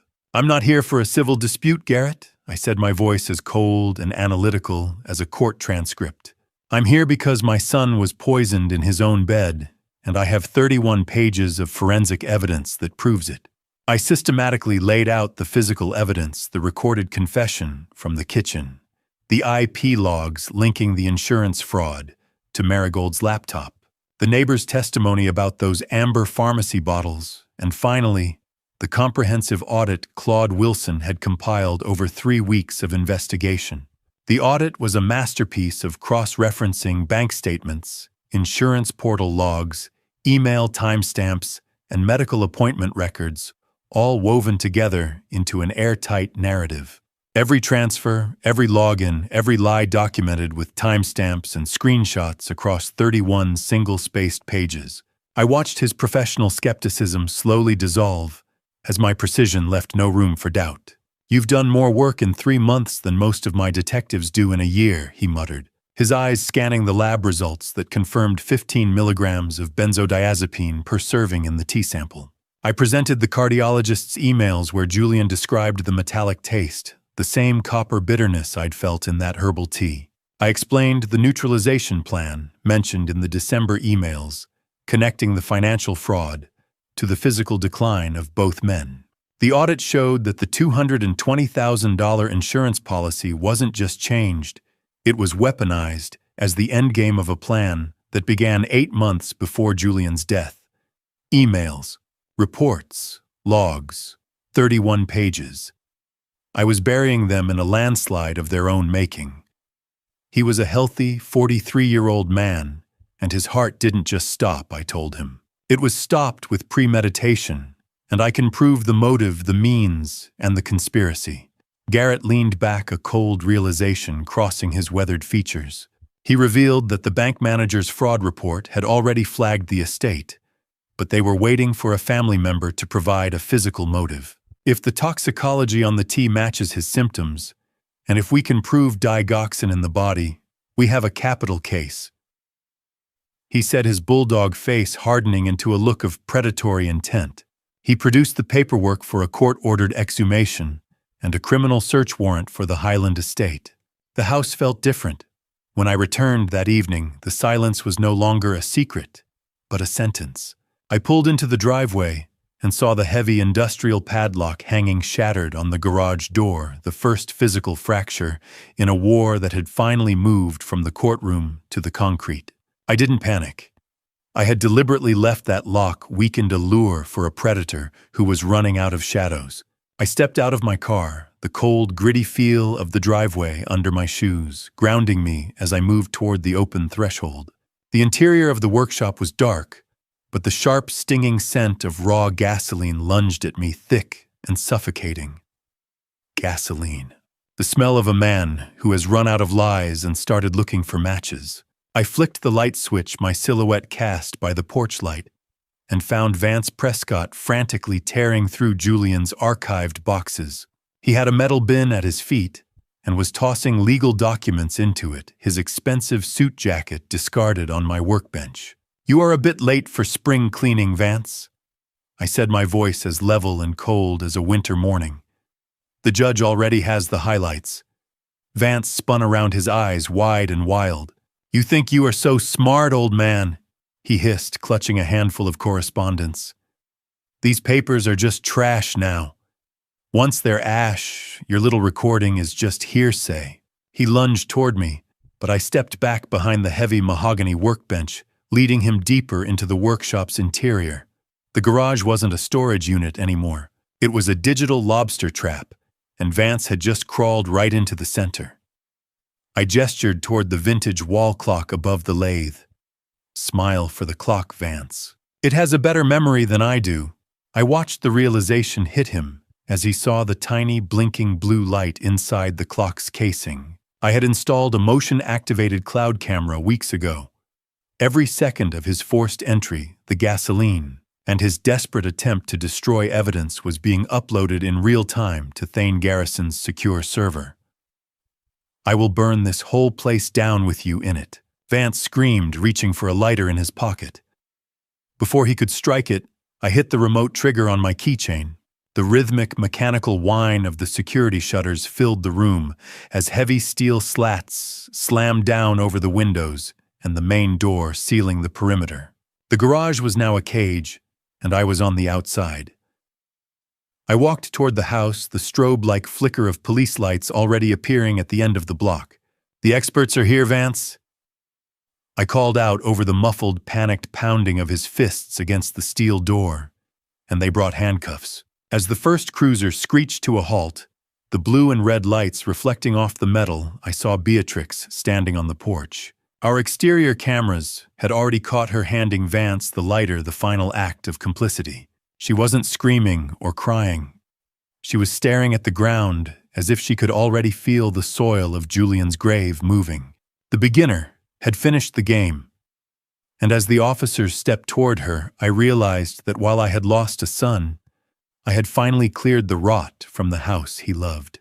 There is a particular kind of silence that follows a storm, not of peace, but of the heavy, stagnant air left behind when the lies have finally run out of room to hide. The morning after the arrest of Vance Prescott and the containment of Beatrix, the Highland estate felt like a hollowed-out shell. The sun rose over Denver, a pale disk of light that offered no warmth to the foyer where Detective Garrett stood, presenting a new piece of paper that would end the Thorne legacy. He wasn't here for the adults this time. He held a warrant for 19-year-old Marigold Thorne, citing the digital forensic evidence of insurance fraud and her role as a tactical lookout. Beatrix attempted to surge forward, her hair disheveled and her voice cracking as she reverted to her protective mother persona. "She is just a child, Arthur. You can't do this to her," she shrieked, her heavy rhythmic breathing the only sound in the sudden silence. I looked at her with the clinical detachment of a man who had seen too many crime scenes. "She is an adult in the eyes of the law, Beatrix," I replied, my voice a dry rasp. "And she was an expert in the eyes of the bank when she used that laptop to drain Julian's accounts." Vance Prescott's first statement to the police had been a desperate attempt to pin the entire digital theft on his own daughter, a final betrayal that stripped away any remaining pretense of familial loyalty. Marigold didn't scream or fight like her mother. She stood at the base of the stairs, looking at me with a hollow expression that made her appear decades older. She admitted that Vance, the biological father she'd been told was dead, had groomed her into the scheme with promises of a real family and a future free of the debt Julian had purportedly left behind. Handcuffs on a teenager. It is a sound that doesn't belong in a house with this much history, but the cold, clinical click was the only fitting punctuation for her confession. "Julian loved you, Marigold," I said softly. "That is the part your father forgot to mention while he was using you as a digital locksmith. Before I expose the truth behind the hidden file that ended their game, if you are still with me, comment A or B. With one reason, was Marigold a victim of her parents, or a predator herself? Please note what follows contains recreated details for narrative purposes to convey the core message. If you prefer strictly factual retellings, you can stop here. Detective Garrett led Marigold toward the squad car, the harsh early morning sun reflecting off the cruiser's roof as they descended the porch steps. With the girl gone and Beatrix restrained, I walked into Marigold's bedroom, which still smelled of stale perfume and adolescent angst. I went straight to the bookshelf and pulled down a thick, heavy textbook. Garrett joined me as I ran my fingers over the rough texture of the spine, finding the hidden seam. It was hollowed out, containing an encrypted drive. This was the final repository of the stolen Cayman funds and the communications between the Step 2 doctors and Vance. "We have it all now," Arthur Garrett muttered. "The circle is closed. How do you mourn a girl who was busy calculating your net worth while you were making her breakfast?" As the forensic unit began their work, I opened the first file on the drive and realized the parasitic rot went even deeper. Marigold had already started a secondary folder to blackmail her own mother. As I watched the tail lights of the police cruiser disappear, I realized that the house was finally empty of the Thornes. But the most dangerous secret was still waiting for me in the one place I hadn't looked: Julian's empty hospital bed. The hospital bed sat in the middle of the guest room, like a monument to a battle that had already been lost. I stood in the center of the room, the air still smelling of antiseptic and stagnant grief, and realized that a master strategist never leaves the weapons in the open, they hide them in plain sight. My son had spent his final weeks in this mechanical cage, and I had been too blinded by my own sorrow to see the steel as a crime scene. I began a forensic examination of the adjustable frame, my fingers tracing the cold metal joints. I discovered that the bed itself had been leased through a shell company owned by Vance Prescott, a detail that allowed them to install monitoring equipment without Julian ever suspecting a thing. I knelt on the floor, my knees popping in the silence, and searched the underside of the frame near the motor housing. My hand brushed against something smooth and unnatural. With a sharp, cold, magnetic clack, I pulled away a small black box. Inside, I found several vials of liquid digoxin and a small leather logbook. I opened it to find Beatrix's neat, looped handwriting, but the content was monstrous. She had been tracking Julian's dosage response with the detached precision of a laboratory technician. Every entry, every milligram recorded exactly how much poison it took to slow my son's heart to a permanent stop. "You weren't just a wife, Beatrix." I whispered, the heavy metallic taste of the air in the silent room suddenly overwhelming. "You were a chemist of death." Digoxin. It is a drug meant to strengthen a failing heart, but in her hands, it was a vice grip designed to squeeze the life out of one. Detective Garrett arrived shortly after, his face like flint, as he handed me a preliminary exhumation report. He confirmed that the tissue samples taken from Julian showed massive lethal levels of digoxin, a medication Julian had never been prescribed. "It is official, Arthur," he said, his voice a low rumble. "Digoxin toxicity. He didn't stand a chance." I felt a surge of vindicated grief wash over me. It wasn't a sudden arrest. It was a slow-motion execution carried out in the dark. I handed the magnetic box and the dosage logbook to Garrett, completing the final pillar of evidence. "This logbook is the smoking gun," Arthur Garrett said, flipping through the pages. "She didn't just kill him. She documented the process for her own records." The dosage log. It wasn't a journal. It was a manual for murder. Garrett explained that the Step 2 physicians were already being rounded up by the medical board and the police. The fortress I had built with Thane had finally held, and the ghost of my son could finally rest with the truth etched into the public record. "Make sure she sees that logbook in the courtroom," I said, my voice holding a surgical finality. "I want her to know she left the receipt." Garrett pocketed the evidence and looked at me with a respect I hadn't seen before. But as he turned to leave, he dropped the final bombshell that shattered my moment of peace. Beatrix wasn't in her room, and the tracker on her car had just gone dark. She had anticipated the collapse and made one final move toward the exit. Under the pressure of the kitchen recording played back to him, Vance finally gave up her location. "She's at the Emerson Street flat," he sobbed, his breathing ragged and desperate. "She has a bug-out bag with $50,000 in cash and a forged passport under the name Elizabeth Vance. She's booked on a midnight flight to the Caymans. Please just tell the DAI cooperated." He admitted that the silver rings weren't just jewelry. They were symbols of a secret marriage they performed in January to ensure his legal claim if she were compromised. He had been planning to betray her from the start, ensuring he was the ultimate beneficiary of the sterling blood money. The DA's office recorded every word, and by the time Vance finished his confession, he had secured himself a plea agreement in exchange for his testimony. Garrett walked back into the observation room and handed me a formal charging document. "Vance Prescott has agreed to plead guilty to conspiracy to commit murder, elder abuse, and insurance fraud," he said. "In exchange for his cooperation and testimony against Beatrix, the prosecution is recommending 32 years in state prison, with a minimum of 25 years before parole eligibility. He'll be 72 years old before he sees daylight again, your current age, Arthur." I felt no satisfaction in the math, only a grim recognition that justice moved in increments. 32 years. It wasn't enough to bring Julian back, but it was enough to ensure Vance Prescott would spend the majority of his remaining life in a 6x8 cell. The man who had poisoned my son with digoxin manipulated his own daughter into financial fraud and tried to incapacitate me with benzodiazepines would die in prison, forgotten by everyone except the system that caged him. I turned away from the glass as Garrett called for backup units to move on the Emerson Street address, the silver key to the Capitol Hill apartment, feeling like a branding iron in my pocket. I realized the chase was reaching its final mile, but the man behind the glass was already a ghost in the eyes of the law.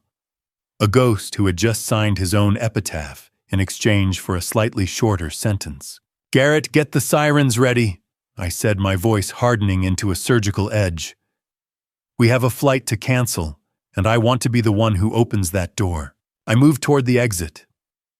My mind already blocks away at the Emerson Street flat, where Beatrix Thorne was waiting for a future that had just been erased by the man she trusted most. 32 years for Vance. Life without parole waiting for Beatrix. The experts were finally closing the trap. The sirens were silent as we pulled onto Emerson Street, the shadows of the Capitol Hill buildings stretching out like fingers reaching for a ghost. I didn't need the silver key to enter the Capitol Hill apartment. The door was already standing ajar, venting the sound of a daughter finally screaming the truth at a mother who had run out of lies. I stepped into the cold, stagnant air of the hallway, my footsteps muffled by the cheap apartment carpet. Marigold Thorne hadn't escaped custody as Beatrix likely assumed. She had been released as part of a cooperation agreement to lead the police directly to this bug-out location. I entered the flat to find a scene of jagged domestic wreckage. Beatrix was frantically stuffing bundles of cash into a leather travel bag, her expensive perfume clashing with the musty smell of the room. Marigold stood in her path, her face pale and etched with soul-crushing despair, holding the second silver ring she had snatched from our kitchen. "He is giving them everything," Mom Marigold cried, her voice cracking. "Vance sold us out before the handcuffs even touched his wrists." Beatrix didn't even look up, her hands trembling as she forced the zipper of the bag. "Move, Marigold. We have 20 minutes before the airport becomes a cage motherhood." In this room, it wasn't a bond. It was a transaction that had just gone into default. Marigold's indoctrination had finally shattered under the weight of the digoxin logbook I'd found. She confronted Beatrix with a raw, bleeding honesty, revealing that while she knew about the tea used to keep Julian manageable, she never realized it was a slow-motion execution. "You made me a killer, Mom." She pleaded, the sound of her heartbreak more piercing than any siren. "You let me bring him the water while you stirred in the poison. Just confess. Tell Arthur the truth, and maybe some part of this can be saved." Beatrix finally stopped, but not to offer comfort. She looked at her daughter with a manic, cold fury. "I did it for us. For your tuition for this life, don't you dare play the saint." Now Marigold's response was a final act of renunciation. She turned to the open window and threw the silver ring, the symbol of the secret marriage between Beatrix and Vance, out into the afternoon sun. I watched the glint of the metal disappear as it fell toward the pavement 4 stories below. Beatrix was a storm that had finally run out of wind, leaving nothing but the wreckage of the lives she had passed through. I stepped into the center of the room, my presence finally pulling their eyes toward the ultimate judge. "It is over, Beatrix," I said, my voice holding an icy finality. "The experts have already weighed your soul, and you are short on every count." She collapsed against the wall, the frantic, wet sound of her sobbing filling the small space. "Arthur, please," she gasped, reaching toward me. For Julian's memory. I looked down at the leather bag that had fallen to the floor. Spilled out next to the bundles of cash was a single plane ticket to Grand Cayman, issued to an Elizabeth Vance. I realized then that the woman who claimed to do everything for her daughter had only one ticket and one passport ready. She had always planned to leave Marigold behind to face the music alone. The single ticket sat on the floor, like a silent indictment of a mother who had never known how to love. The sirens had long faded into the Denver smog, leaving the Highland house with a silence so thick It felt like I was walking through deep water, searching for the one piece of debris that would finally prove how the ship went down. I was surgically calm, but a profound sadness anchored my steps. I returned to the estate alone, drawn to the potting shed, where Beatrix had spent so many of her contemplative hours. The structure smelled of damp earth and cedar, the evening light filtering through dusty windows in an amber glow. I began a systematic search, realizing that a woman who meticulously documented her crimes wouldn't simply throw a weapon away. She would hide it among the tools of life. I found the cruelest irony first. A hollowed-out bag of organic soil Julian had bought for my birthday was tucked at the back of a shelf, serving as a primary stash point. "You loved your perennials, Beatrix," I whispered. "Let's see what else you were growing in the dark." Hidden in plain sight was always your signature. I moved to the rear of the shed, focusing on the floorboards beneath a heavy stone planter of dormant hydrangeas. The cool, heavy weight of the stone was a struggle to shift, but once it was moved, I saw the fracture. I used a crowbar to pry up a loose, splintered board, revealing a small, airtight container. Inside was a vial of concentrated liquid extract. When I opened the lid, a sharp, metallic bitterness wafted out, identical to the toxic tea I had faked drinking. Foxglove. Beautiful, bell-shaped and capable of stopping a heart in its tracks if you know how to squeeze the life out of it. Not soil. Foxglove. Digitalis in its purest form. You were brewing your own natural death right under my nose, and I was too focused on the law to see the garden. I held the container, realizing that Potter's Soil wasn't just a label on her shelves.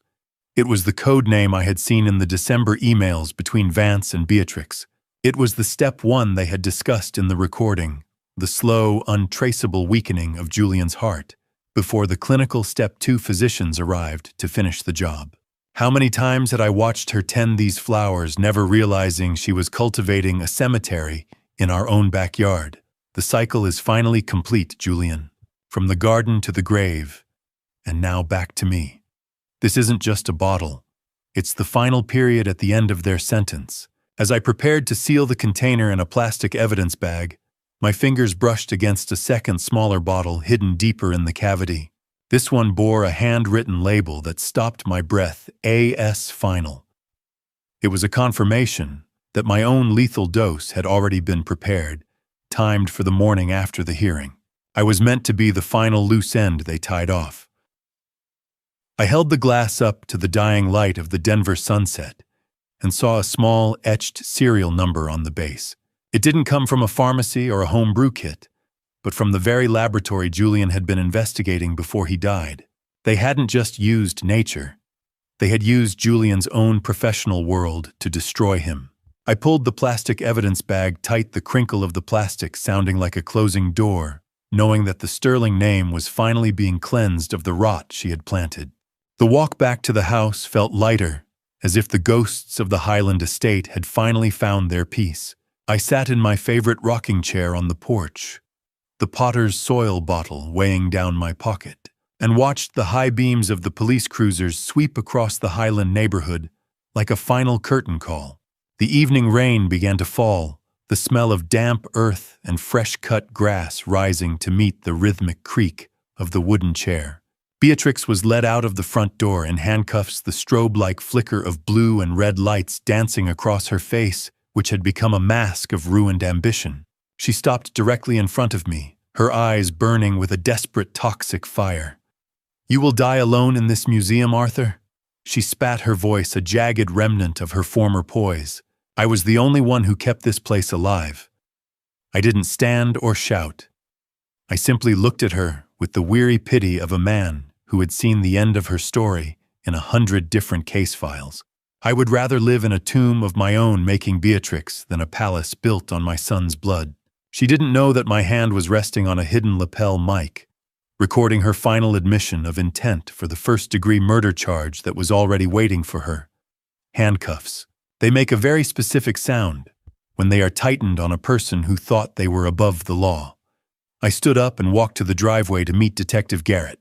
I handed him the cereal-coated bottle, the cold, smooth glass feeling like the final key to a massive, complex lock. I explained the connection to the laboratory Julian had been investigating. This closes the loop, Garrett. The lab, the doctors, the Thorne family. It is done. Garrett took the evidence and shook my hand firmly. You are a hell of an expert, Mr. Sterling. Julian would have been proud. I watched them drive away, taking the last of the noise and the rot with them. The house was finally ours again. I walked back inside and began the slow, methodical process of removing the Thorne influence. I stripped the gaudy, redecorated curtains from the windows and began boxing up every trace of the intruders. The house was not a crime scene anymore. It was a blank page, and for the first time in months, I had the only pen. I stood in Julian's study, looking at the collection of vintage watches on the wall. I knew then that I wouldn't sell the estate. I would turn it into a foundation for environmental law in Julian's name, a place where the truth would be protected. Just as I reached for the light switch, I found a letter Julian had mailed to himself, held at the post office and delivered late. It contained the final legal trust documents, making me the sole beneficiary, effectively rendering all of Beatrix's legal maneuvering moot from the start. He had protected me even when he couldn't protect himself. I wound Julian's favorite pocket watch one last time and listened to the steady mechanical ticking of the brass gears. The heartbeat of the house had returned. The Sterling name was finally undeniably free. Later that evening, I stood in the hallway shadows and observed the formal conclusion of the legal war that had consumed my life for 8 months. The sentencing hearing for Beatrix Thorne was scheduled for 9 a.m. on a crisp May morning, and I arrived at the courthouse with Thane Garrison by my side, carrying nothing but the weight of Julian's memory.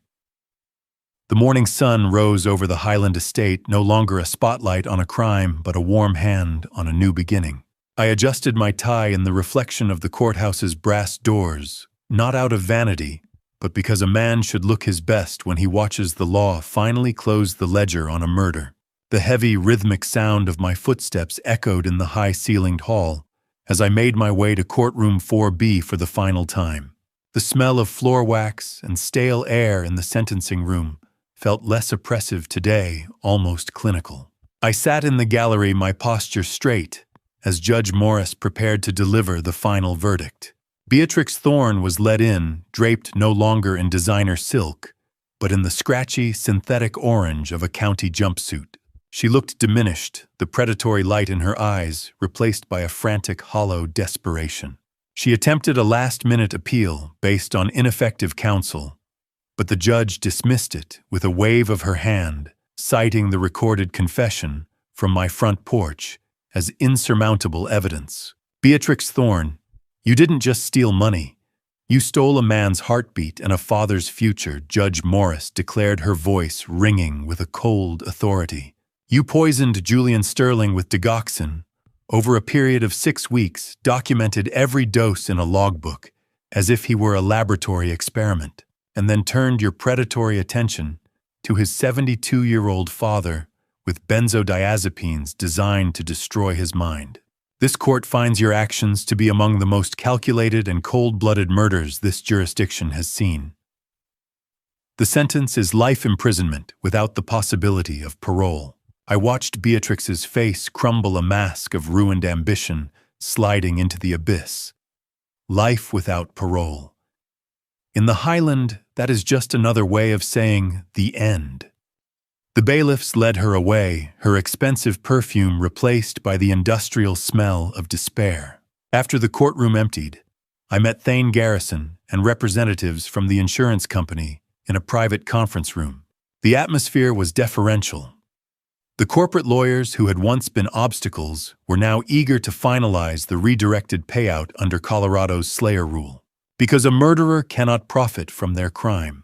The $220,000 life insurance benefit that Beatrix had fraudulently changed to her name was formally transferred back to Julian's estate, with me as the sole executor and beneficiary.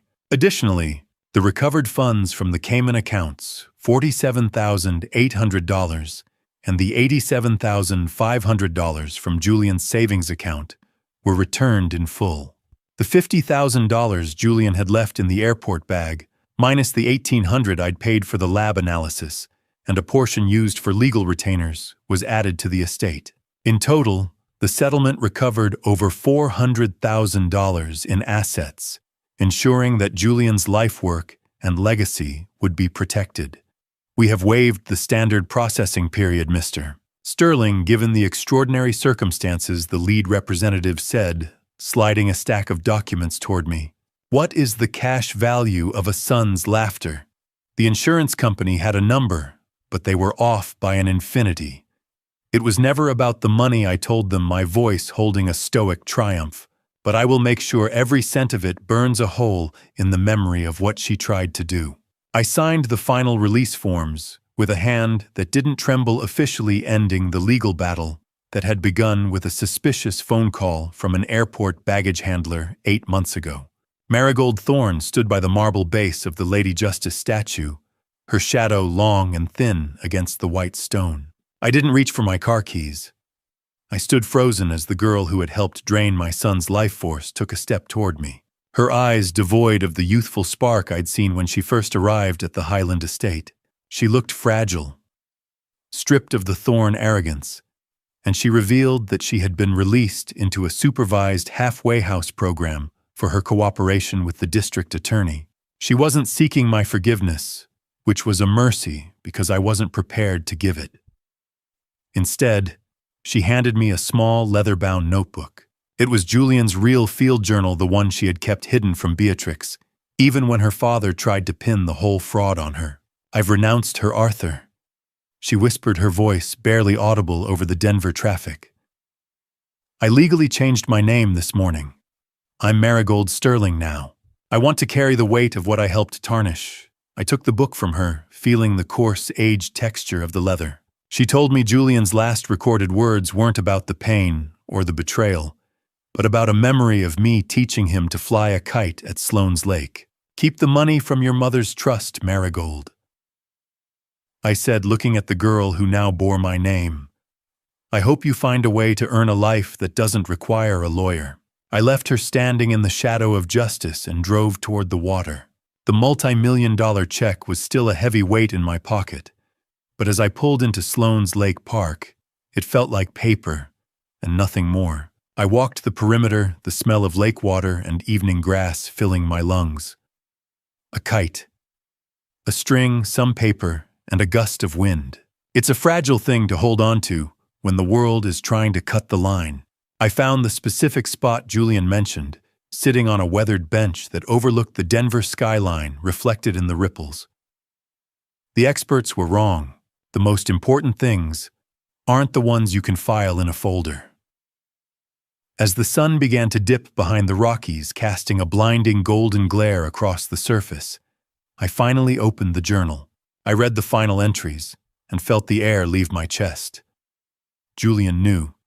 He had realized he was being targeted weeks before the end. He hadn't stayed in the house out of weakness or confusion. He had stayed to gather enough forensic evidence to ensure I would be safe after he was gone. He was the expert, and I was just the one who carried the files to court. Grief is like the lake at sunset.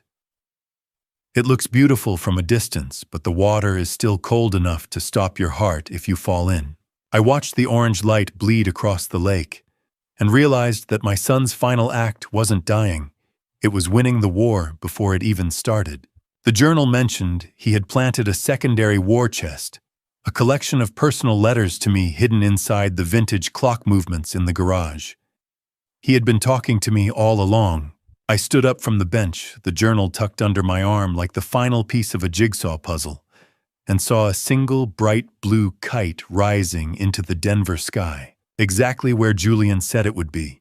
The garage smelled of machine oil and memories when I finally turned the key in the lock, not to hide a body of evidence but to recover the soul of my family. The air was thick with the scent of lubricant and old metal, a comforting, honest aroma that signaled the end of the long siege. I moved directly to Julian's vintage 19th century long case clock, a towering mahogany sentinel that had stood silent in the corner of my workshop for months. Using the clue from his journal, I carefully dismantled the housing my fingers, familiar with the oily metallic texture of the gears. Behind the heavy pendulum weights, I discovered a vacuum-sealed packet. Inside were handwritten letters from my son, detailed plans for an environmental advocacy group, and the original deed to a small cabin in Illinois. "You were always better at the long game than me, Julian." I whispered, my voice thick with a cathartic release. A cabin in Illinois. You remembered where we started. The letters revealed that Julian had secretly funneled research funds into a private trust for me years ago, ensuring I would never have to rely on the estate Beatrix was eyeing. He hadn't just been fighting for himself. He had been building a fortress around my future, while his own was being systematically dismantled. Restoring a house is like healing a wound. You have to scrape away the rot before the skin can grow back over the bone. I moved back into the main house, heading straight for the guest room I had dubbed the Blue Room. I spent the afternoon stripping away the clinical gray paint Beatrix had imposed, revealing the warmth beneath. I reinstalled Julian's childhood telescope and the soft blue velvet curtains his mother had chosen decades ago. The fabric felt rich and familiar between my fingers. The room was no longer a crime scene or a hospital wing. It was a sanctuary of the sterling past, bright and open to the Denver skyline. The stars look clearer when you aren't looking through a lens of suspicion, I thought, watching the first constellations appear. Is there anything more honest than the smell of toasted bread and the sound of a house that finally knows its owner is home? By nightfall, I stood in the restored kitchen, the crisp, cool night air coming through the open window. I prepared the Illinois Bun Special, a simple toasted roll with salted butter and wildflower honey. I ate at the island, where I once recorded a conspiracy, but now the only sound was the rhythmic, comforting tick-tock of the long case clock. I found one final note in the packet. Julian had already filed a whistleblower report with the EPA that would bankrupt the laboratory involved in his murder. My legal victory was merely the final hammer in a trap he had set months ago. Simple food for a simple truth. I murmured the sweetness of the honey, a sharp contrast to the bitterness of the past year. I realized that while I am the last sterling, the foundation will ensure that Julian's fight for the earth continues long after my own clock stops. Good night, Julian. The house is quiet and the law is satisfied.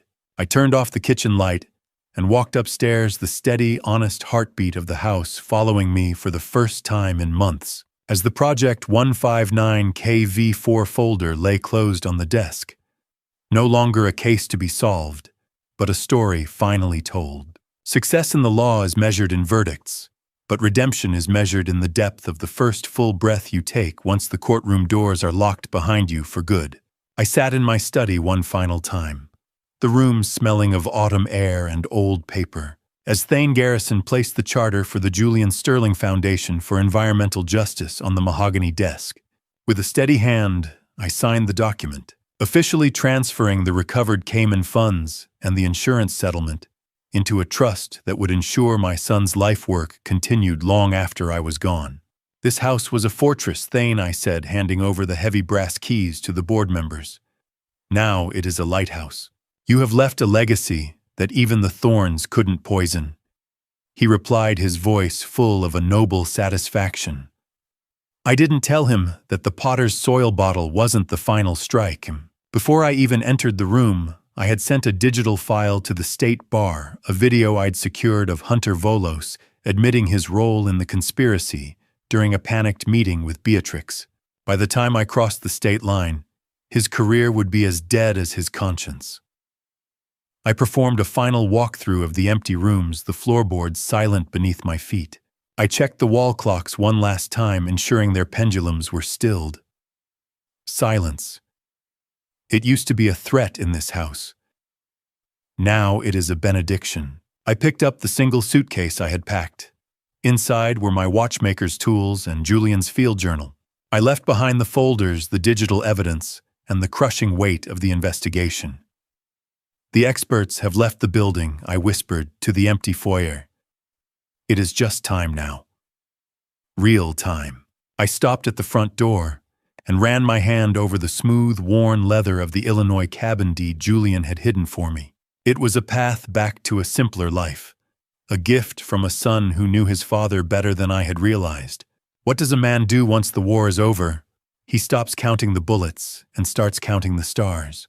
I stepped out onto the porch, the air crisp and biting, and locked the front door for the last time. The cold, heavy click of the lock turning felt like the final period at the end of a long, brutal sentence. I handed the key to the foundation representative and walked to my car without looking back. As I pulled onto the highway, the Rocky Mountains began shrinking in my rearview mirror, their jagged peaks surrendering to the vast, open plains. I felt the rhythmic vibration of the tires on the asphalt, a steady, honest song that matched the peace in my chest. "I'm going home, Julian," I murmured. "I am finally going home." Just as I reached for my coffee, I noticed a small envelope tucked into the back of the cabin deed. Inside